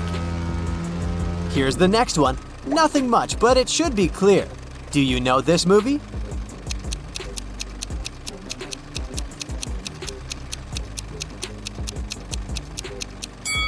It's The Notebook. What about this one? A relatively recent remake was a great success. Can you recognize it?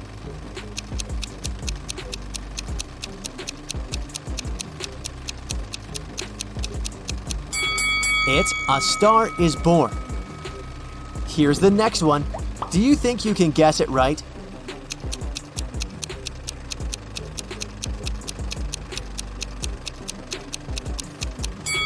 It's Before Sunrise.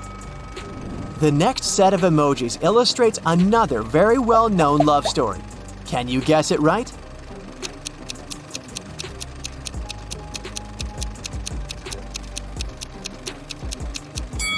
It's La La Land, of course.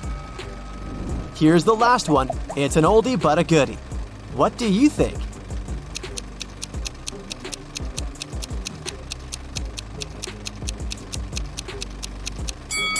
Everyone's favorite, The Eternal Sunshine of the Spotless Mind with Kate Winslet and Jim Carrey.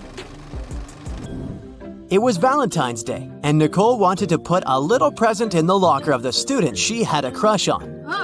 Unfortunately, she didn't know the code. Luckily for her, the owner of the locker was forgetful too, so there was a note with a hint. Can you figure out the combination?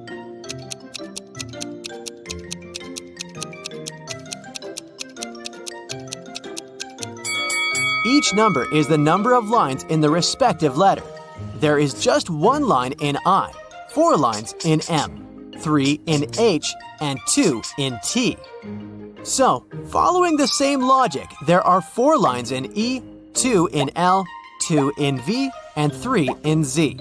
So the combination is 4, 2, 2, 3. Okay, here's another code for you to crack. This time, you need to help Eric. He wants to get his wife a nice Valentine's Day gift, but he is absolutely clueless about what she wants. So, the plan is to break into her computer, check her shopping cart, and get something from there. The problem is that the computer requires a passcode, and the man doesn't know it. Luckily, there's a note on the desk, so he types in 6198. But the passcode is wrong. Can you figure out what the correct passcode is?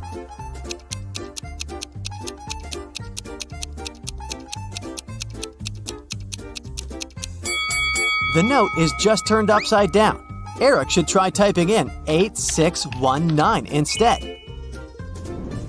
Kennedy works in the emergency room. It's Valentine's Day and there's a patient who felt unwell during a college party. Kennedy leaves the room because she needs to talk to the patient's girlfriend. She was at the party with him. Which young woman should she approach? Who is the guy's date?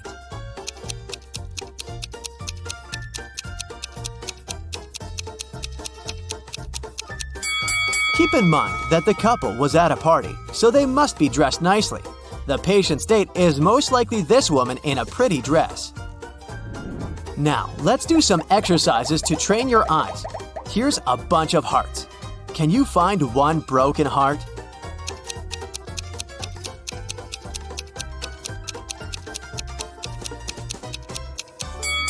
Yes, here it is. Good job. The task is similar, but not quite. Now there are many hearts and a few broken hearts. How many broken hearts are there?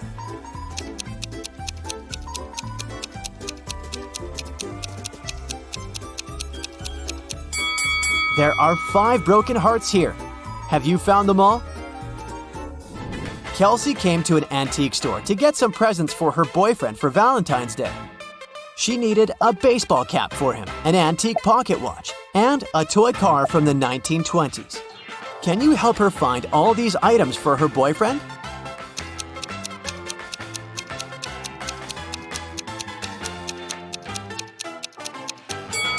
Here's the cap, here's the watch, and here's the car. Have you spotted them all? Mark, the boyfriend, is getting presents for Kelsey in the same antique store. He needs to find a pretty cup, an antique mirror, and a beautiful photo album. He needs some help too, so keep your eyes wide open. Do you see all these items?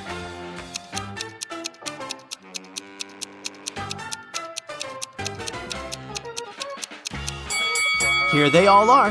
1, 2, and 3. Great job! It's a Valentine's Day party, and Melody, the most popular girl in school, is hosting it. 4 best friends are standing together, and one of them is Melody's boyfriend. Oh, yeah. You ask them who the boyfriend is, and here's what they say. The first guy says, "The fourth one is the boyfriend." The second guy says, "It's me." The third one claims, "No, it's the first guy." And the fourth one says, No, it's actually me. if only the boyfriend tells the truth and the other guys lie, who is Melody's boyfriend?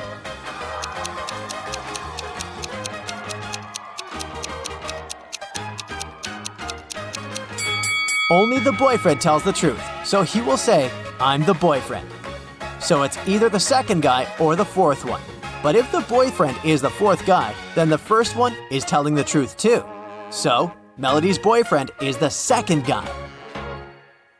Wendy is an art teacher. This morning, someone pranked her by putting glue on her coffee mug.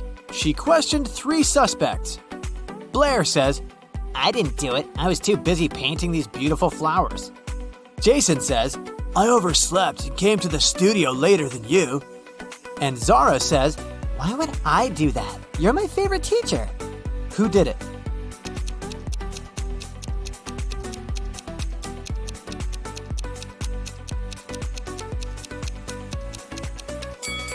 It was Zara. There's a glue pen in her pocket. Wendy gives her students a task and leaves the studio. After a while, she returns and sees this painting. She says, "Wow, who painted this masterpiece?" 3 students claim to be the author of the painting. Can you guess who tells the truth?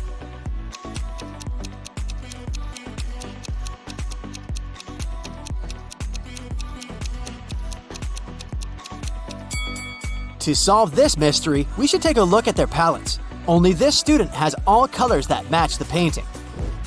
Wendy goes outdoors to buy some food for lunch. Suddenly, she sees a cyclist lying on the ground.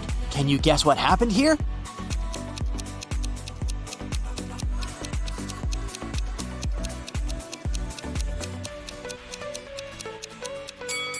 In fact, the car hit the ketchup bottle. The cyclist just fell nearby and got stained. Wendy receives a delivery. 3 identical boxes with artist supplies. All boxes are labeled incorrectly. Wendy needs to label all boxes correctly by opening just one of them. Can you help her?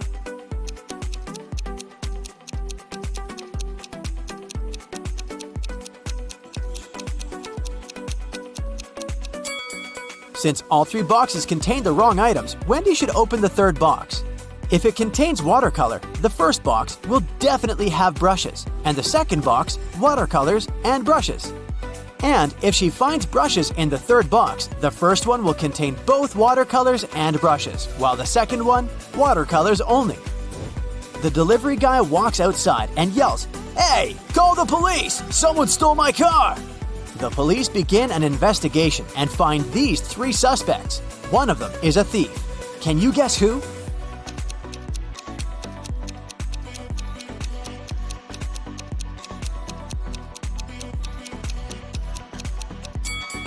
The first guy is just coloring his fence, and the third one is a gardener. But the second guy is hiding a lockpick in his shirt pocket, so he's the thief. Wendy comes to a party. 3 guys invite her to dance, but one of them is a werewolf. Can you guess who?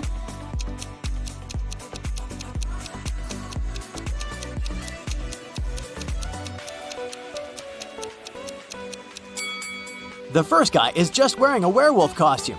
The second one has some scratches, but it proves nothing. But the third one has a real wolf tail. After the party, Wendy wakes up in a cell made of ice. She only has a pickaxe in her hand. Meanwhile, her best friend Zach is locked in a similar cell with a drill. Can you predict who will escape?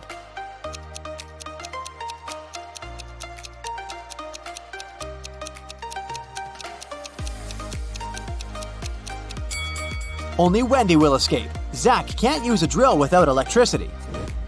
The next day, Wendy arrives at the art studio. She leaves her takeaway coffee at the desk and goes to the toilet. Wendy returns and finds out that someone had drunk her beverage. She checks the cup surface for fingerprints, but she only finds her own traces. Wendy questions 3 suspects among students. Blair says, "Sorry, I've been washing my brushes in the sink. I didn't look at your desk." Jason says, "Sorry, I don't like coffee, and besides, I've been streaming stories for my followers." And Robin says, "I was changing in the dressing room to be a model for portrait class." Can you spot the thief?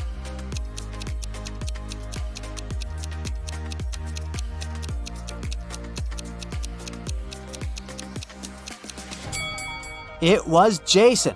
Take a look at his back pocket. He's hiding rubber gloves. That's why he didn't leave any fingerprints. Wendy receives an emergency call. Someone had stolen paintings from her art studio gallery. Wendy interrogates 3 suspects among the visitors. Sarah says, "I came here to buy some of your paintings, but when I entered the gallery, the walls were empty." Jill says, "I went blind 7 years ago, so I didn't see anything. I only visit this gallery to use your toilet." And Robert says, "Why would I rob this place? I'm the major investor." Who's lying?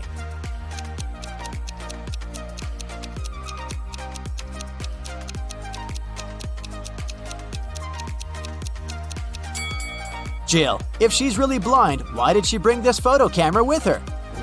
Wendy carries out entrance exams for art students. One of these 3 artists is left-handed. Can you guess who?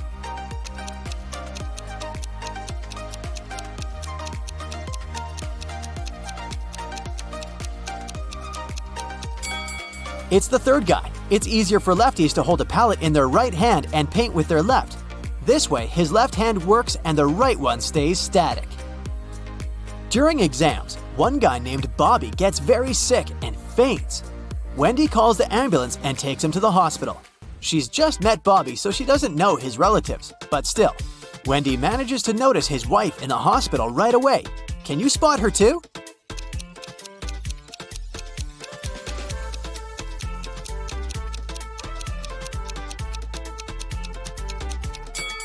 It's the first lady. They have identical tattoos, and the 3rd lady has a similar mole on her cheek, so she's probably Bobby's sister. Doctors suspect poisoning, so they keep Bobby in the hospital to make tests. Meanwhile, Wendy returns to the studio and questions 3 witnesses among the applicants. Sheila says, "Bobby didn't look healthy in the first place. I don't blame him. Everyone was stressed out during exams." Sam says, I have no idea who poisoned him, but this person is heartless. and Xavier says, "I think Bobby's just pretending to be ill to get accepted out of pity." The next day, Bobby calls Wendy with the test results. He was poisoned. Wendy calls the police right away and they arrest one of the witnesses. Can you guess who and why?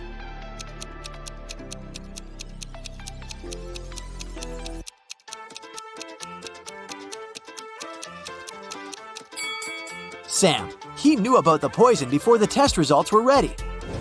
The next morning, Wendy enters the studio and sees that someone has left a hot mess. Canvases are torn and paints are spilled all over the floor. Can you count all the brushes in this room?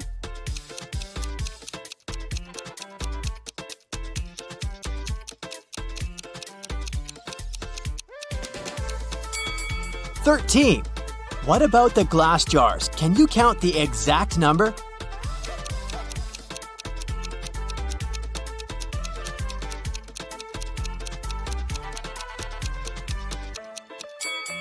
There are 8 glass jars in this studio, including this broken one. Wendy asks her 3 students, "Who's responsible for this mess?" Nina replies, "I think it was David. He never washes his hands and clothes. He's such a weirdo." David says, "It was Nina. She's just jealous because her paintings weren't selected for an art exhibition." And Amber says, "I don't know who did it. Yesterday, I was feeling sick and stayed home." Who's responsible for this mess?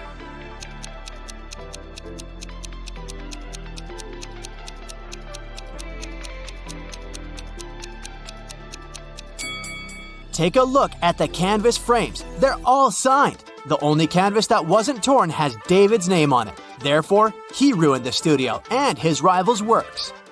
Wendy asks her students to the park for an en plein air class. Can you see any weird details in this area?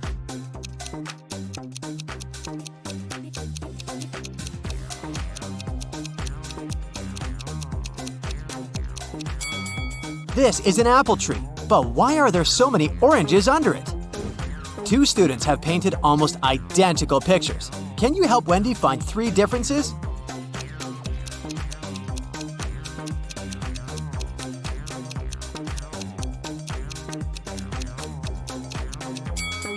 Here they are! What about these portraits? Can you spot 3 differences?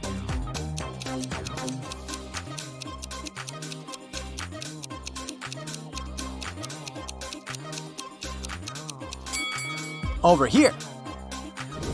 After the class, Wendy is trying to leave the park and gets lost. She has to walk through this confusing maze. Can you help her find the way out?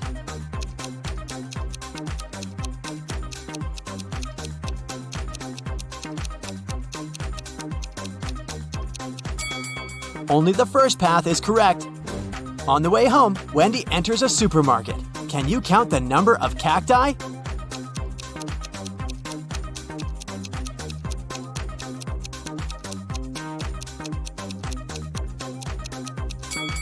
Six.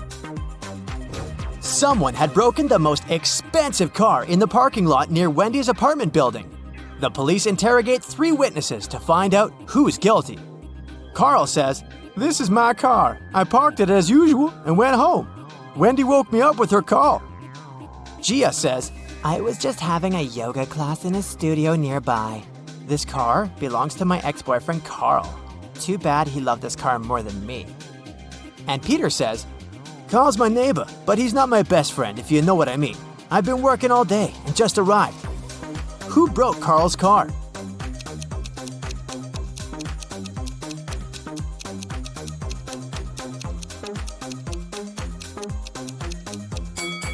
It was Gia. She's hiding a baseball bat inside her yoga mat.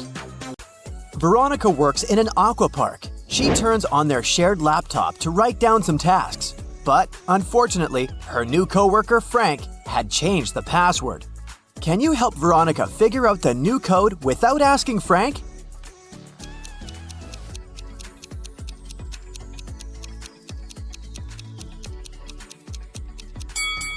Look at this note next to the laptop. It's a hint. It says goldfish, elephant, shark, dolphin, and jellyfish. One word is different from all the others. The correct password is elephant. This is the only creature that doesn't live underwater. Veronica gets a message from Frank. He got lost in the territory of the aqua park. He sends Veronica his current location, and then his phone turns off. Veronica's watch gives her 3 routes leading to Frank, but her gadget doesn't work properly. Only one of these routes will actually take her to Frank. Can you help her find the correct way?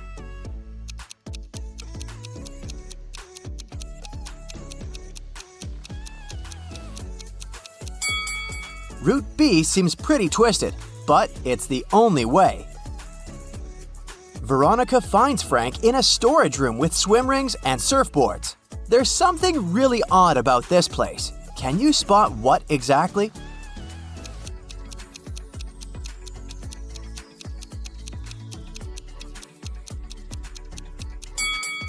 There's a shark hiding among the surfboards. The chair lacks one leg. There's a starry night behind the right window and a sunny day behind the left window. Veronica wants to challenge Frank's intellect, so she asks him to decide which one of these 2 triangles is smaller. Can you help him?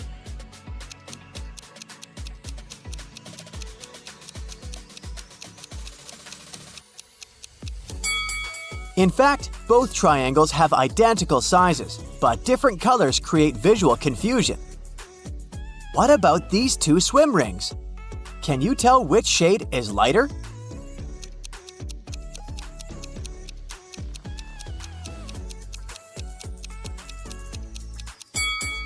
This one. And what can you say about these 2 flamingo rings?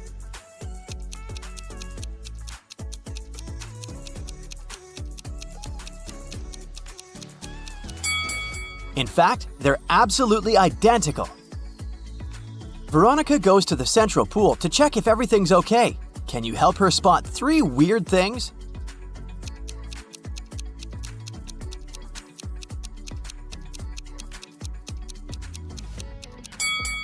There's a fried chicken swimming in the pool along with people.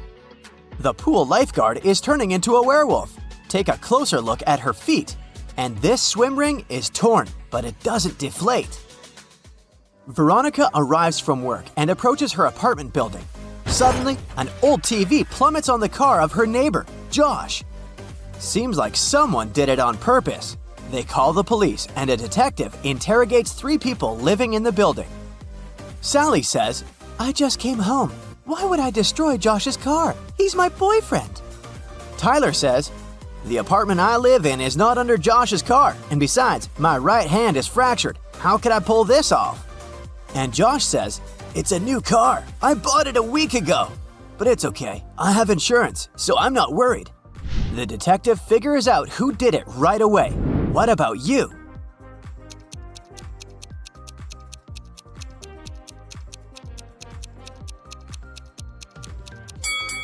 If Tyler's hand is fractured, how is he using the same hand to eat lunch and drink coffee? The fork he was using and the mug are both kept on the right-hand side. Veronica lives alone. She spots something really creepy and yells. Why do you think she reacted this way?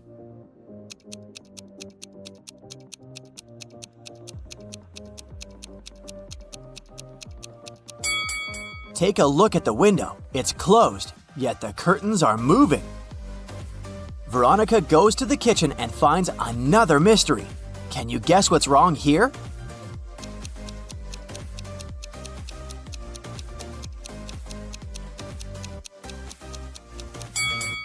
The clock on the wall shows 6 p.m., and the electronic clock on the microwave says it's 9 a.m.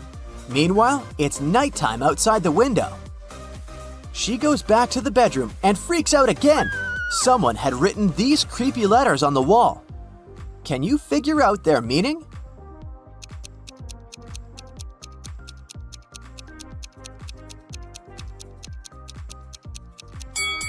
To solve this riddle, we should replace every letter in this note with the one before it in the alphabet, and we'll get library. The next day, Veronica goes to the local library hoping to learn more about paranormal activity in her house. She spots one ghost among the visitors right away. Can you find it too?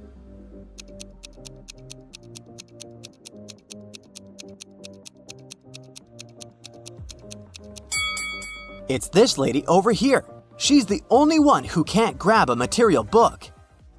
Veronica finds a secret hallway in the library and decides to check it out. And eventually, she gets lost. Now, Veronica needs to choose one of these 3 doors to escape. There are thousands of venomous scorpions behind the first door. The second path is all filled with the most dangerous magical potions.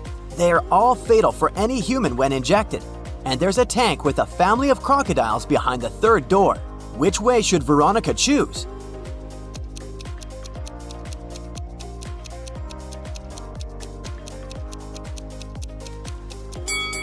The second door is the best choice. Nobody said that she has to inject those potions. Veronica asks Tom again on New Year's Eve. "Promote me or I quit." Tom replies, "I'll only promote you if you can solve my puzzle." Veronica agrees. "Cut this thread in half, but be careful. The ball must not drop, and you must not touch it." In a minute, Veronica got promoted because she accomplished Tom's task. How did she cut the thread in half?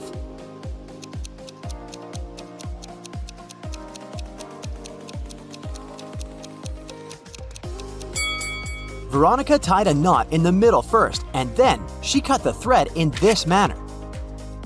Veronica changes a 3-letter password on the office door. Now, she's the only person who knows the new code.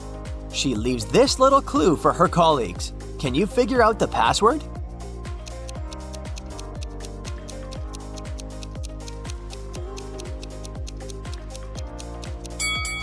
The number of flowers shows which letter you should take away from the word flowers, so the new code is owl.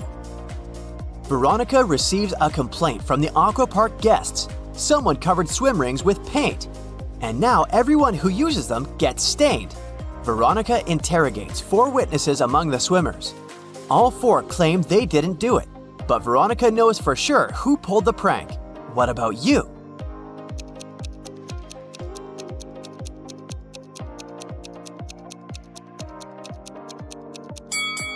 It's the third guy. All 4 witnesses are stained with paint, but this guy has dirty hands only, which means that he didn't ride the prank rings, unlike everyone else. The owner of the aquapark comes with a surprise visit. He decides to quiz the employees to see how well they know the history of the park.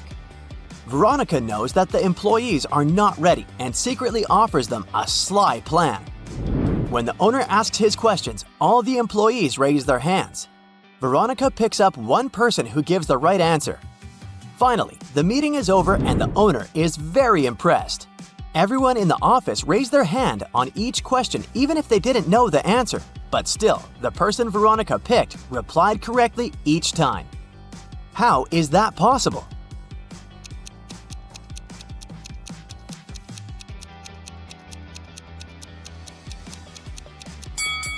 Veronica had instructed her employees to raise their right hand if they knew the answer and raise their left hand if they didn't.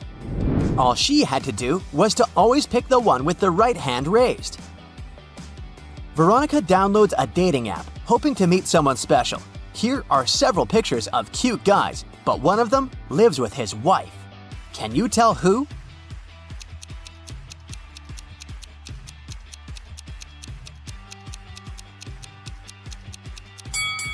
It's the second guy. There are 2 pairs of slippers on the floor behind him, and this pair is obviously too small for his feet.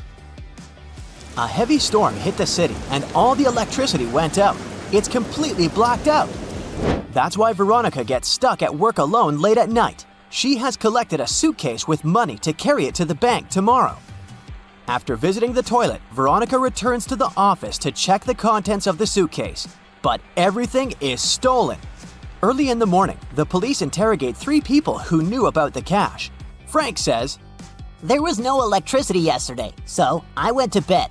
You can check my house's CCTV records. I spent the entire time sleeping. Tom says, I have a dog. She was terrified because it was too dark. I was singing songs to keep her distracted. And Nina says, I lit a candle to read a book and fell asleep in a chair right away. In 4 hours, your call woke me up. Who is lying?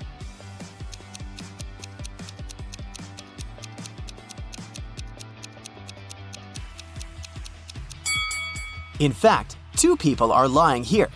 Frank knew that nothing could have been recorded on the CCTV as there was no electricity. And if Nina really was sleeping, the candle should have burnt out in 4 hours. If you had problems with math in school, maybe they weren't teaching you the right way. Today, I'll teach you some basic math visually, and Latin letters and numbers will finally make sense to you. I promise. Let's start with this one. Do you remember this basic equation? A plus b squared? It's equal to a squared plus 2 times a multiplied by b plus b squared. We learned it as a rule and accepted that it's true, but now I'll make you see that it's indeed correct. Let's have a square with a side a plus b. That's the left part of the formula, right? One side is a plus b, and the other side is a plus b. So, the space of the square is a plus b squared. Now let's break the square into 4 pieces like this. There's a square with a side of a in the space of a squared, and another one with a side of b in the space of b squared. In addition, 2 rectangles are formed with a side a and a side b. So, their space is a by b. This is exactly the right side of the formula. So, now you can see that these spaces are exactly equal. Now let's have a visualization of a similar formula, but with a minus. A minus b squared is equal to a squared minus 2 by a by b plus b squared. We'll start with a square with a side a, so the area of the square is, without a doubt, a squared. Then, since we have the subtraction on the left side of the formula, we need to make the side smaller by b. So, we divide it like this, with this side being equal to b. Now, this square right here has a side of a minus b, and its area is a minus b squared, which is the left side of the equation here. Now we need to track how we get it. We start with the big A squared square. Then we subtract this rectangle whose area is equal to a times b. We still don't have the square we need, so we need to subtract the area of the other a times b rectangle here. But it's now missing a piece. So, before we can do that, we need to add the b squared. Yes, and now we subtract another AB rectangle. So, as you see, now we got the area of a minus b squared, just like the formula tells us. One of the most famous theorems of geometry is the theorem of Pythagoras, which states that for a right triangle, the square of one side plus the square of the other side is equal to the square of the hypotenuse. So, a squared plus b squared equals c squared. Now, let's prove that it's right for any right triangle. But, of course, we're going to do it visually. So, here's our right triangle. Let's denote its sides as A, B, and C.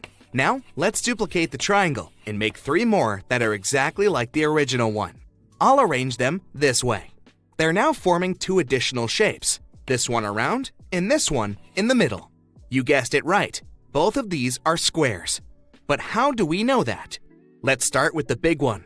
First, it has 4 right angles, which makes it some kind of a rectangle. To be a square, all 4 sides must be equal. And, indeed, they are. Look, this is the side A of a triangle, and right next to it, there's another triangle with the side equal to B. So, the side of this big figure is A plus B, right? Now, this is another A, and this is another B. So, this side is A plus B too. Off to the third side. Since it's the exact same triangle, then this is A.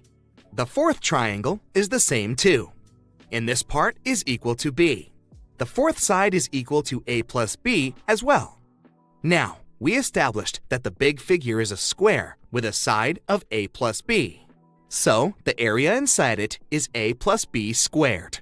But what about the other shape, the one that's inside? As you remember, this one is C from the original triangle, but the other triangles are the same. So all 4 sides of the shape are equal to C. So it's another square with an area of, you guessed it, C squared. Okay, we remember it. In fact, let's make a duplicate of that square and put it aside for a little bit. Now let's rearrange the triangle like this. You see, now there are 3 squares formed. There's this one. This side is B, and this side is B too. So it's a square with an area of B squared. And there's another one. This is side A, and this is side A. So it's a square with an area A squared. Now all together, they form a bigger shape. Once again, it's a square. And one, we already know, a square with a side of A plus B in the area of A plus B squared. Okay, so do you see where I'm driving at? We had this A plus B squared square that was filled with 4 triangles and 1 C squared square. Now, I have the same A plus B squared square with the same 4 triangles, but 2 smaller squares, A squared and B squared. So, it seems like C squared is the same area as A squared plus B squared, and this is exactly our proof. This is just one of over 300 proofs this theorem has so far. Maybe you can come up with some other one. Now, we all know the formula for the area of a circle. It's the squared radius multiplied by the mysterious number pi. Now, it's time to show you the visual proof of it. Let's draw a circle, and we want to figure out what its area is. We divide it into several equal parts, let's say into 8 parts, for starters.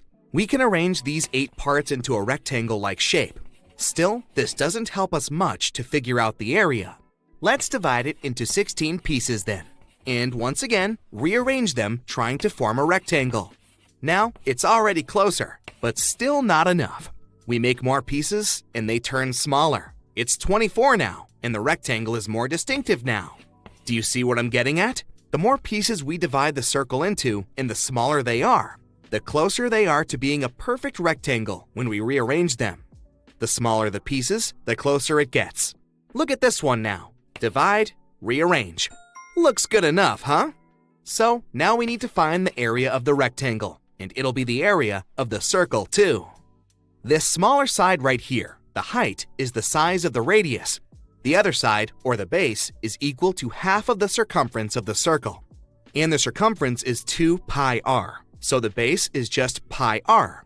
So now we see that the area of the rectangle in the area of the circle is r times pi r, or pi r squared too. Now let me clarify just one thing, the length of the circumference and how pi comes into play. Let's have 3 circles with the diameters of 1, 2, and 3. Well, the radius of each will be half the diameter, of course. Here we take the first circle. The radius is 0.5, and the diameter is 1. If we roll it on the ruler, the length is approximately 3.14. Now let's take the next circle. The diameter is 2, the radius is 1, we roll it, and the length is approximately 6.28, which is 3.14 multiplied by 2. The last circle, with a diameter of 3 and the radius of 1.5. You know the drill, we roll it and measure. The length is now approximately 9.42, or 3.14 multiplied by 3. This mysterious number got called pi. In fancy words, it's the ratio of the circumference of a circle to its diameter, and as you've seen, it's always the same. So that's it for today, and I hope I made math a bit more understandable for you. Shane opens a new beauty salon. He needs to hire some hairdressers and find these 3 candidates online. Bella has impressive experience. Tyler has recently won a prestigious award. Fiona specializes in hair coloring and has a nice Instagram profile. One of these candidates is a liar. Can you guess who?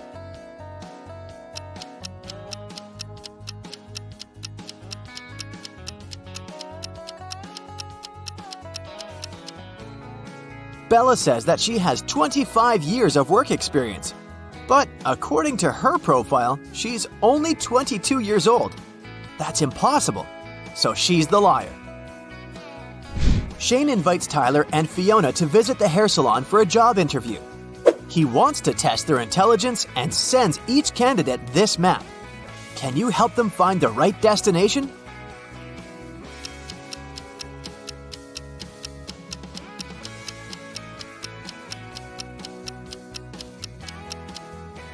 Take a closer look. These are English letters. To understand what's written on the map, you need to remove this icon. The hair salon is located over here. Fiona manages to find the beauty salon. Shane wants to test her skills and shows Fiona these 10 tubes of hair dye. Her task is to decide which color is different. Can you help her?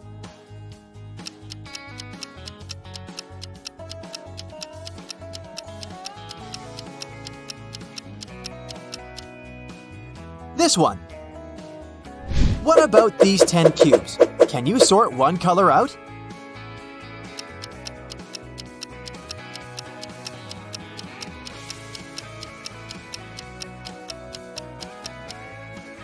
The 5th one doesn't belong here. Shane decides to hire a cleaner for his hair salon, Bobby. Shane asks him to come every Wednesday, but they agree that Shane would pay Bobby $2 per day. But if Bobby would miss a day, he would have to pay Shane $3. After 15 weeks, it turns out that Shane owes Bobby as much as Bobby owes Shane. How many times did Bobby miss work?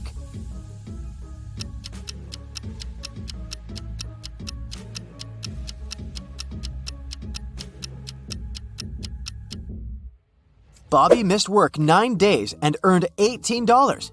But he also missed 6 days and lost the same amount of money. One day, Shane enters the hair salon and sees 2 clients. One of them is a runaway criminal. Can you guess who?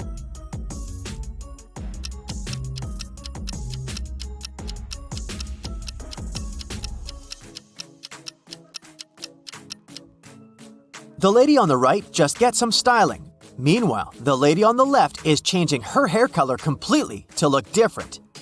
Therefore, she's a criminal. On Sunday, Shane throws a birthday party at home. He invites a bunch of people.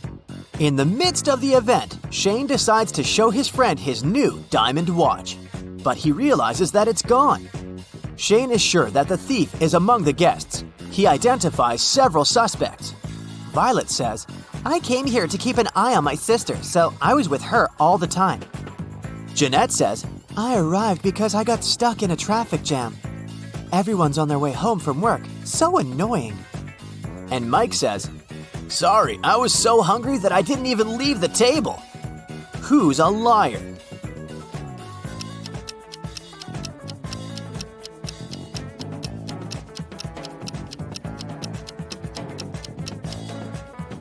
Jeanette. People can't come back from work. The party takes place on Sunday. At the party, Shane serves 2 dishes with cookies. Can you find any differences between them?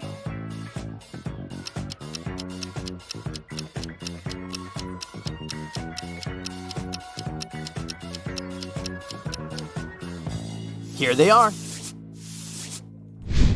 This night, the beauty salon was robbed. The thieves didn't find any money. That's why they took expensive gadgets and some beauty products. The criminal boss gathers all the thieves in his office to decide what to do with the loot. Suddenly, the room becomes completely dark. When the lights turn on again, the thieves notice their boss unconscious on the floor. His assistant wants to find the guilty person as soon as possible, so he questions everyone. Jeff says, "I went to the toilet at that moment."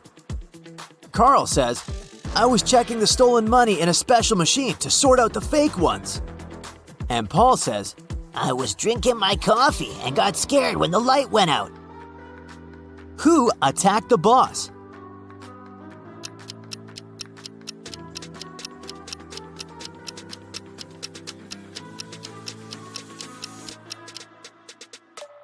Carl said that he was going to check the money, but there was no money among the stolen items. Only gadgets, so he's a deceiver. The next morning, Shane enters the hair salon and learns about the robbery. He calls the police. The officer arrives very quickly and examines the crime scene, but he finds no signs of a break-in. He questions 3 witnesses. Fiona, the hairdresser, says, "Yesterday, I finished my last haircut at 5 p.m. and went home." Emma, the cleaner, says, "I finished cleaning at 8 p.m., locked all the doors, and went home." And Mia, the nail artist, says, "I had a day off because I was attending a birthday party." Who's lying?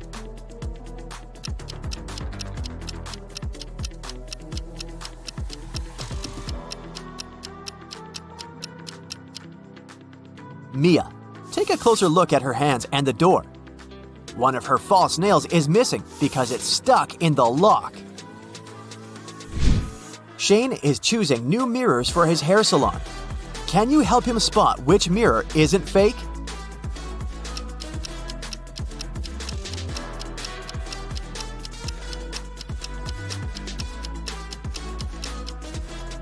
Only this one has a real reflection. One day, a foreigner enters the hair salon. He doesn't speak English and communicates with emojis. Can you guess his job?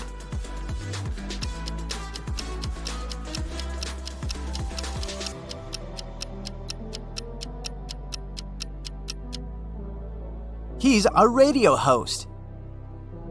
Shane decides to take some pictures for the beauty salon's social media. Each worker strikes a pose. Can you see any difference between these 2 pictures?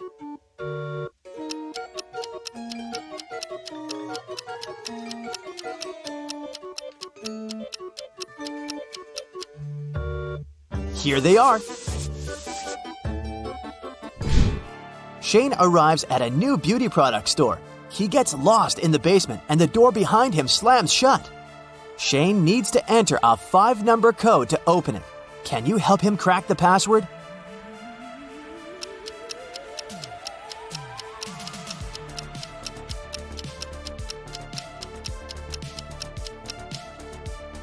See this note next to the door? It's a clue. Count the number of corners for each shape and you'll get the code. 30465. Finally, Shane arrives at the beauty product store. He spots some weird things about this place right away. How many odd details can you spot?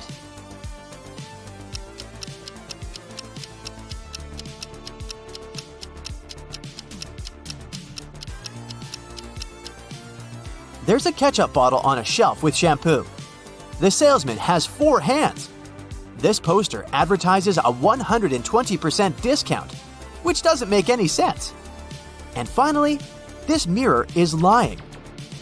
Shane is walking down the store and sees something very curious on the floor. It's not alive, but it has 5 fingers. What is it?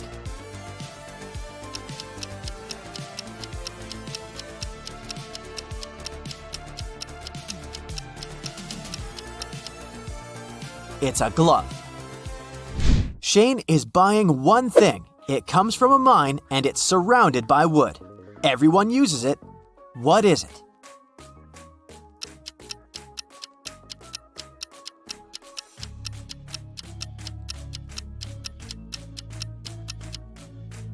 The correct answer is a pencil.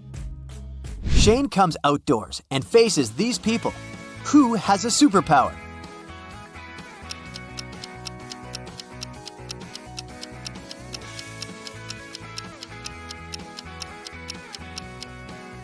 It's the guy on the right.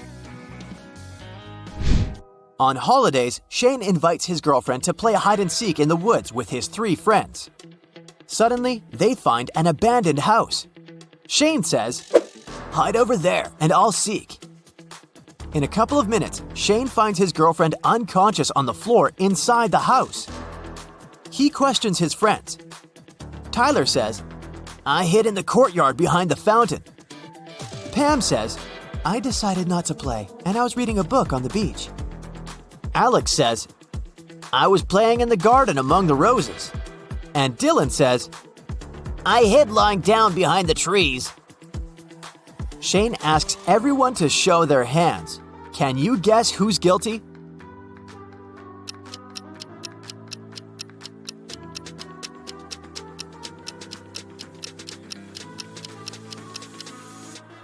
Tyler. If he hadn't entered the house, his hands wouldn't have been rusty. Shane's brother Kyle is a rich businessman. They have dinner in a restaurant and meet 3 beautiful ladies. Kyle invites them to eat together. Bella is a promising model. She loves orange juice and dogs. Sheila is a divorced housewife. She has 1 little daughter. And Ella is a student and an Instagram blogger. She's in love with her car. That night, Kyle was robbed. One of the ladies stole a briefcase with $1 million. The police caught the ladies the next morning and knew immediately who did it. Can you guess who's the thief?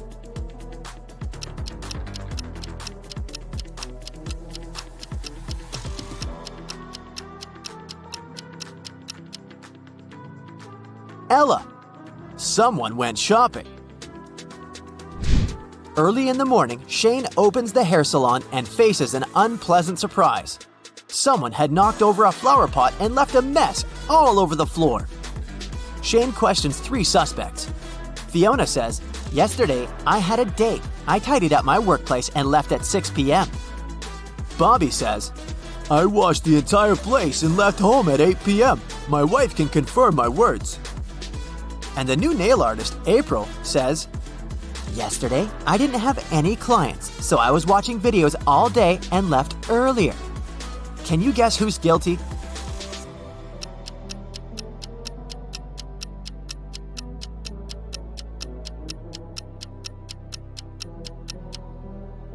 It wasn't people who did it, but these 2 rats. Apparently, they got in at night. Tina runs a bakery. She finds out that her confectioner, Cherry, is having a secret relationship with one of her coworkers. Only 4 men work in Tina's company. Stanley, the barista. He's a college student. Stanley parties all the time. Dylan, the SMM manager. He works from home because he has to raise 3 sons alone. Sean, the administrator. He has recently moved in with Tina, and now they're engaged. And Frank, the cleaner. He still lives with his mother, and they have 12 cats. Can you spot Cherry's secret crush?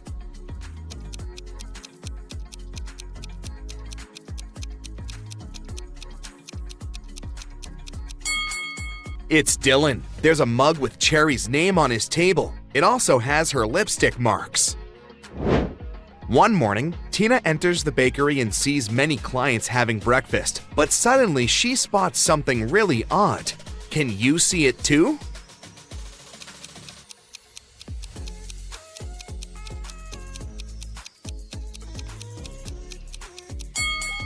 This guy's laptop is upside down. Tina believes that her employee Stanley is not very smart. She decides to challenge his intellect. She gives him 3 envelopes. There's a paycheck in one of them, and there are 3 messages on the envelopes. One is true, and the other 2 are false. Stanley is not allowed to touch the envelopes. He has only one attempt to find the envelope with the true statement. Can you help Stanley make the right choice?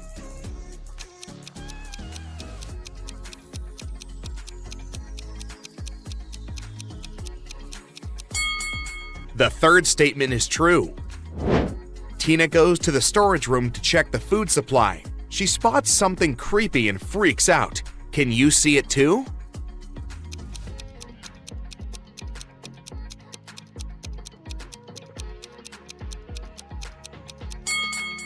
This jar with beans is full of worms. It's snowing. Tina looks outside the window and sees some rabbits playing outdoors. Can you count the exact number?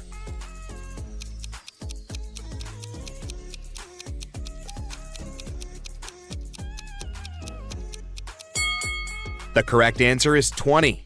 This one is just a toy. Tina and Cherry go outside to make a snowman. After a while, Cherry comes up with an idea. She draws the word snowing in the snow. And then she tells Tina, I bet you can't solve this riddle. Cross out one letter at a time and make as many words as you can. Tina accepts this challenge. She takes a stick and crosses out N, turning the word into sewing. She goes on until she makes 6 words. What words did Tina make?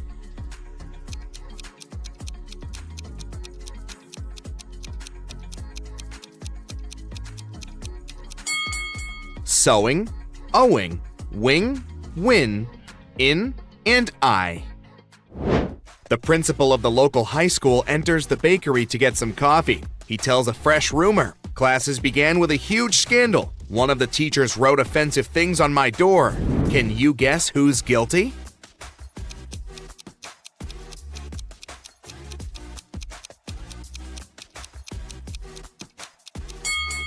It was this lady. Take a closer look. She's hiding a blue marker in her hair bun. On Monday, Frank cleans the bakery's broom closet and sends a picture to Tina. But on Tuesday, when Tina enters the broom closet, she spots some differences. Can you see them too?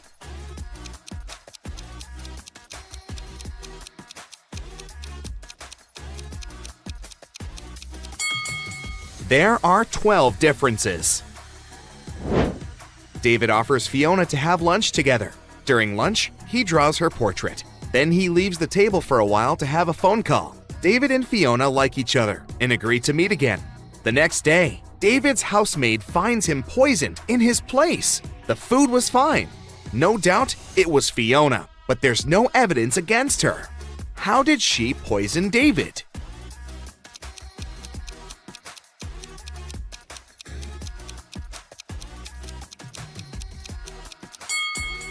Fiona smeared poison on the top of his pencil. He often put it into his mouth.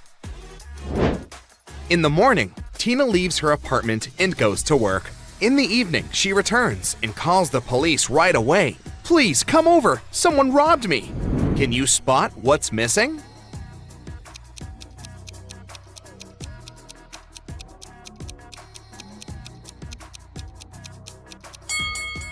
The robber took these boxes, some books, and a photo frame.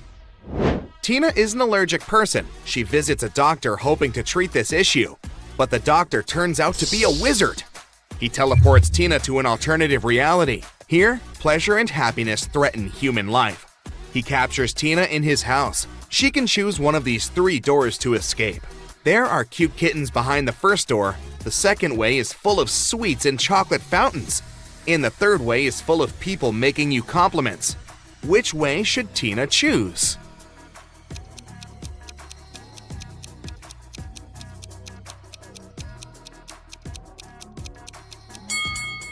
She's allergic and won't be happy about cats, so the third way is the safest for her. Lily enters the bakery and offers Tina a bet. If she wins, Tina will treat her to free coffee. If not, she'll wash the dishes. Lily, I bet I can make a number disappear. Tina, deal! In a few seconds, Tina had to admit her loss and make free coffee for Lily. How did she win?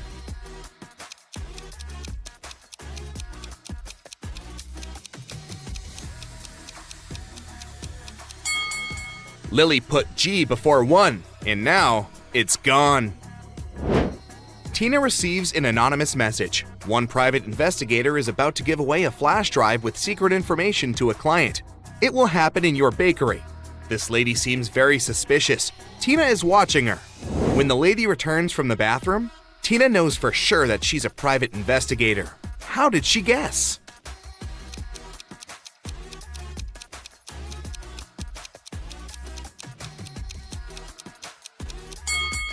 When the lady went to the bathroom, she was wearing high heels, but when she returned, her shoes were flat. She hid the flash drive in a heel. Tina is driving home late. Suddenly, she hears a loud bang. Her car swerves to the side of the road. Tina returns control at the last second. 2 robbers jump out of nowhere. They take Tina's phone and all the cash. And then they vanish. There are spikes all over the road. Her tires were toast. Tina finds a gas station. There's only one person inside, the manager. Tina yells, "Hey, I was robbed. Please call the police." The manager goes to his office for a couple of minutes. Then he returns and says, "I called the police and a tow truck." When the cops show up, Tina tells them to arrest the attendant. Why?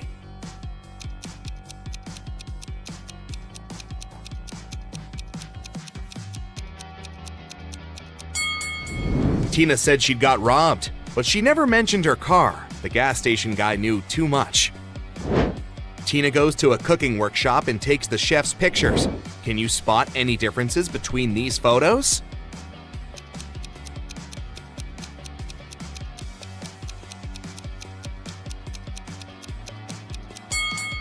There are 3 differences. At the workshop, Tina prepares this beautiful dinner. Can you find any emojis here?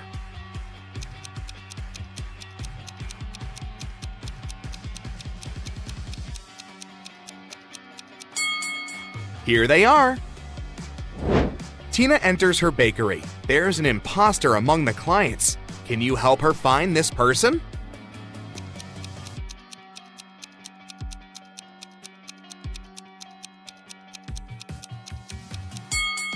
It's this guy. Take a look. He's wearing gloves on his feet.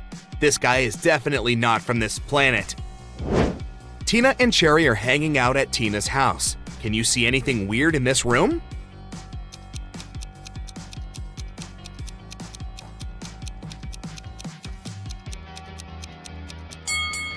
This hourglass runs upside down.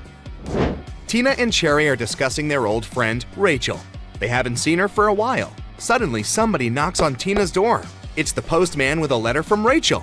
In the note, she says that she was leaving her house and never coming back. Tina and Cherry recognize Rachel's handwriting, but the next sounds very weird. Rachel was always good at writing. She couldn't make such mistakes. They call the police.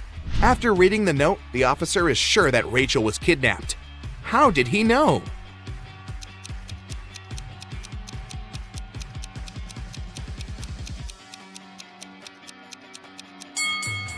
Take the first letter of each word and you'll get, "Help me, please." The next morning, Tina calls Frank and complains. Someone broke the coffee machine, crushed mugs, and took all the cash. Tina questions 3 suspects. Cherry says, "Yesterday I had an appointment at the dental clinic, so I left earlier." Sean says, "I left the bakery in the afternoon because I had a business meeting downtown. They can confirm my words." And Stanley says, "Yesterday I had a day off to prepare for my college test. I spent all day in the library." Who's guilty?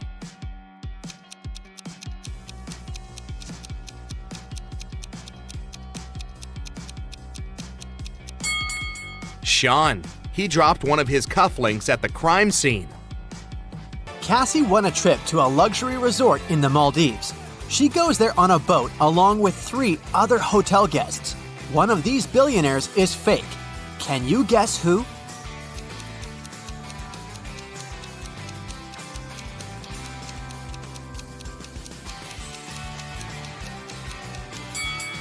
This guy sneaks silverware from the buffet and puts it in his bag. If he's really rich, why would he need that? Speaking of imposters, one of the boat crew members doesn't belong here. Can you guess who?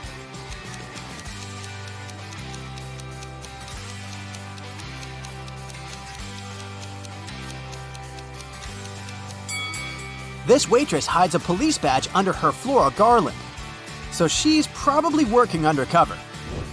Finally, Cassie comes ashore. 3 porters offer to carry her suitcase. Can you help her choose the right guy?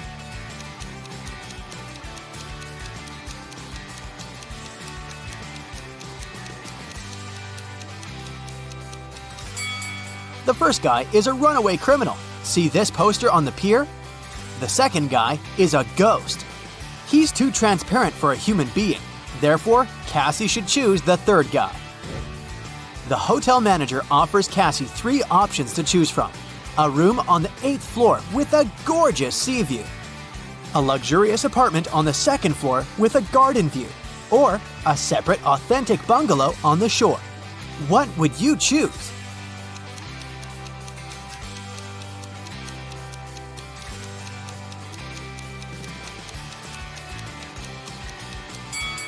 The first option doesn't exist because the hotel is only a 5-story, and there's neither an air conditioner nor a fan inside this bungalow, so Cassie should choose the second option. On the beach, Cassie meets triplets, Sienna, Gemma, and Emma. Emma borrows $20 from Cassie. The next morning, Cassie meets one of the triplets in the lobby, but they're so identical that Cassie can't distinguish them. We know for sure that Sienna always tells the truth, while Gemma and Emma always lie. What 3-word question should Cassie ask in order to get back her $20?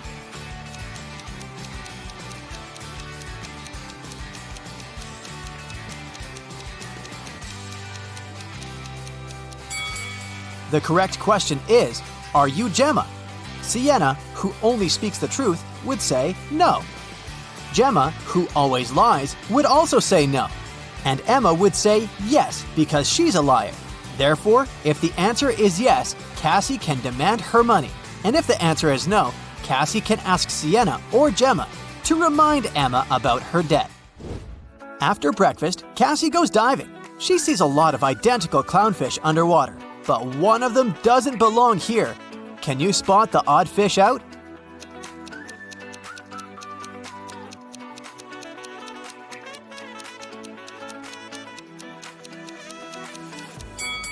This one over here. Underwater, Cassie finds a treasure chest, but it's locked.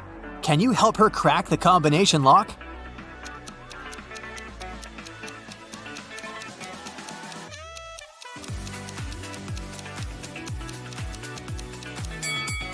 There are 3 turtles painted on the treasure chest. Each turtle has a certain number of rings on its shell.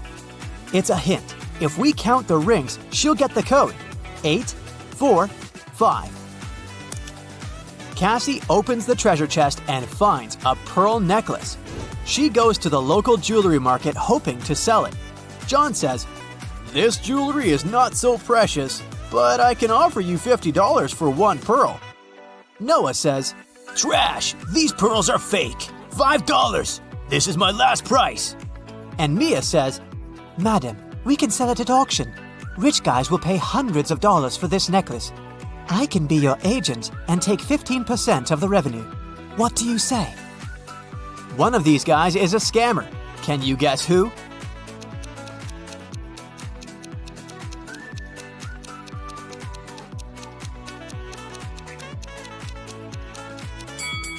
Noah is wearing another person's work badge. Therefore, he had stolen someone else's identity. Cassie wants to buy a new swimsuit. She walks into a fitting room and sees these 3 pairs of legs. Can you guess who's broke?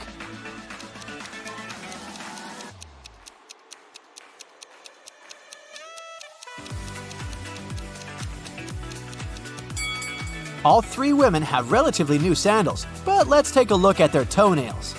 The first lady has an excellent fresh pedicure. The second one doesn't have any nail polish, but maybe she just prefers to look au naturel.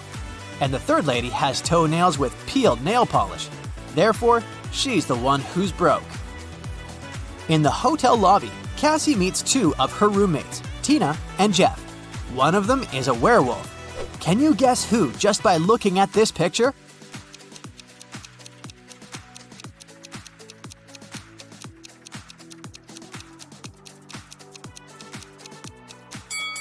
Tina is a werewolf. She has handcuffs on her leg. Cassie goes to the beach to sunbathe. There's a vampire on one of these sun loungers. Can you spot where exactly?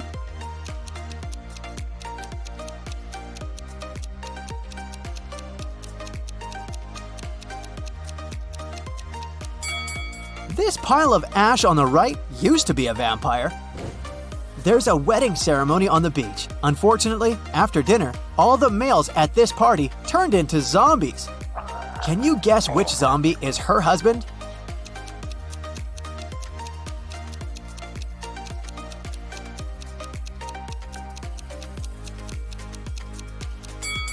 It's this guy. He's wearing a ring. In the evening, Cassie arrives at an abandoned haunted village to film a video for her vlog. She spots 5 weird things about this place right away. Can you see them too?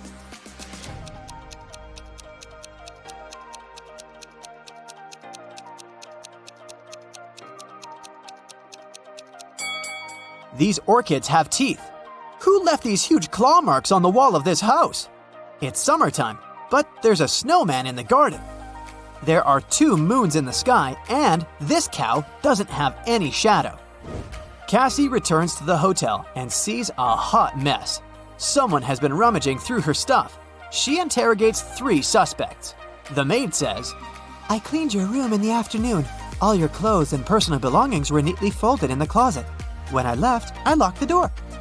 The plumber says, I also entered your room in the afternoon to fix the toilet. Luckily, everything's fine now. And Cassie's neighbor says, I was listening to music with headphones, so I didn't notice anything weird. who's lying?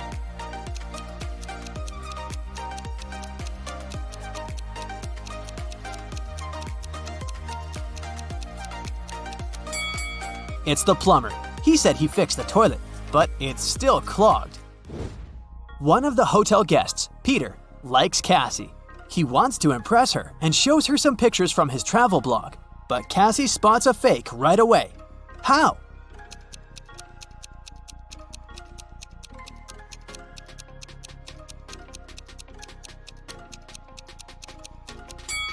Take a look at the wind direction in this picture.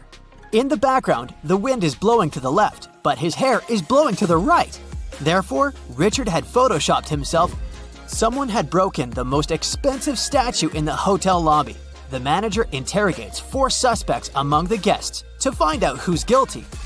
Melanie says, I'm not into art. I haven't even noticed this statue before.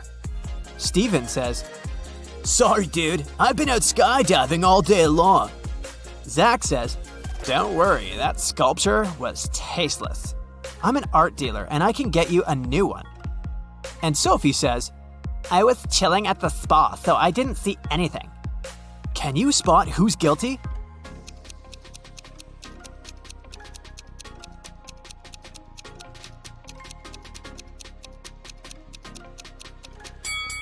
Melanie, she lost her left earring in the very middle of the crime scene. Cassie gets an invitation from 3 hotel guests. Gail shows her picture of a fancy villa and says, I'm a billionaire. You're welcome to come over to my villa and stay for as long as you want. Bella hands her 2 tickets to the opera and says, we can go together tomorrow night. And Ricardo just shows her the keys to his boat and offers a ride across the globe. But only one of these offers isn't fake. Can you help Cassie make the right choice?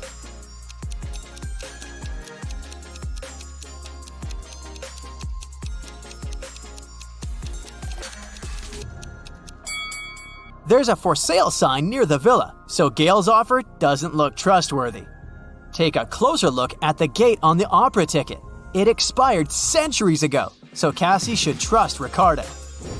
Cassie goes to the hotel restaurant to have dinner. There's a butterfly hiding among the buffet. Can you find it?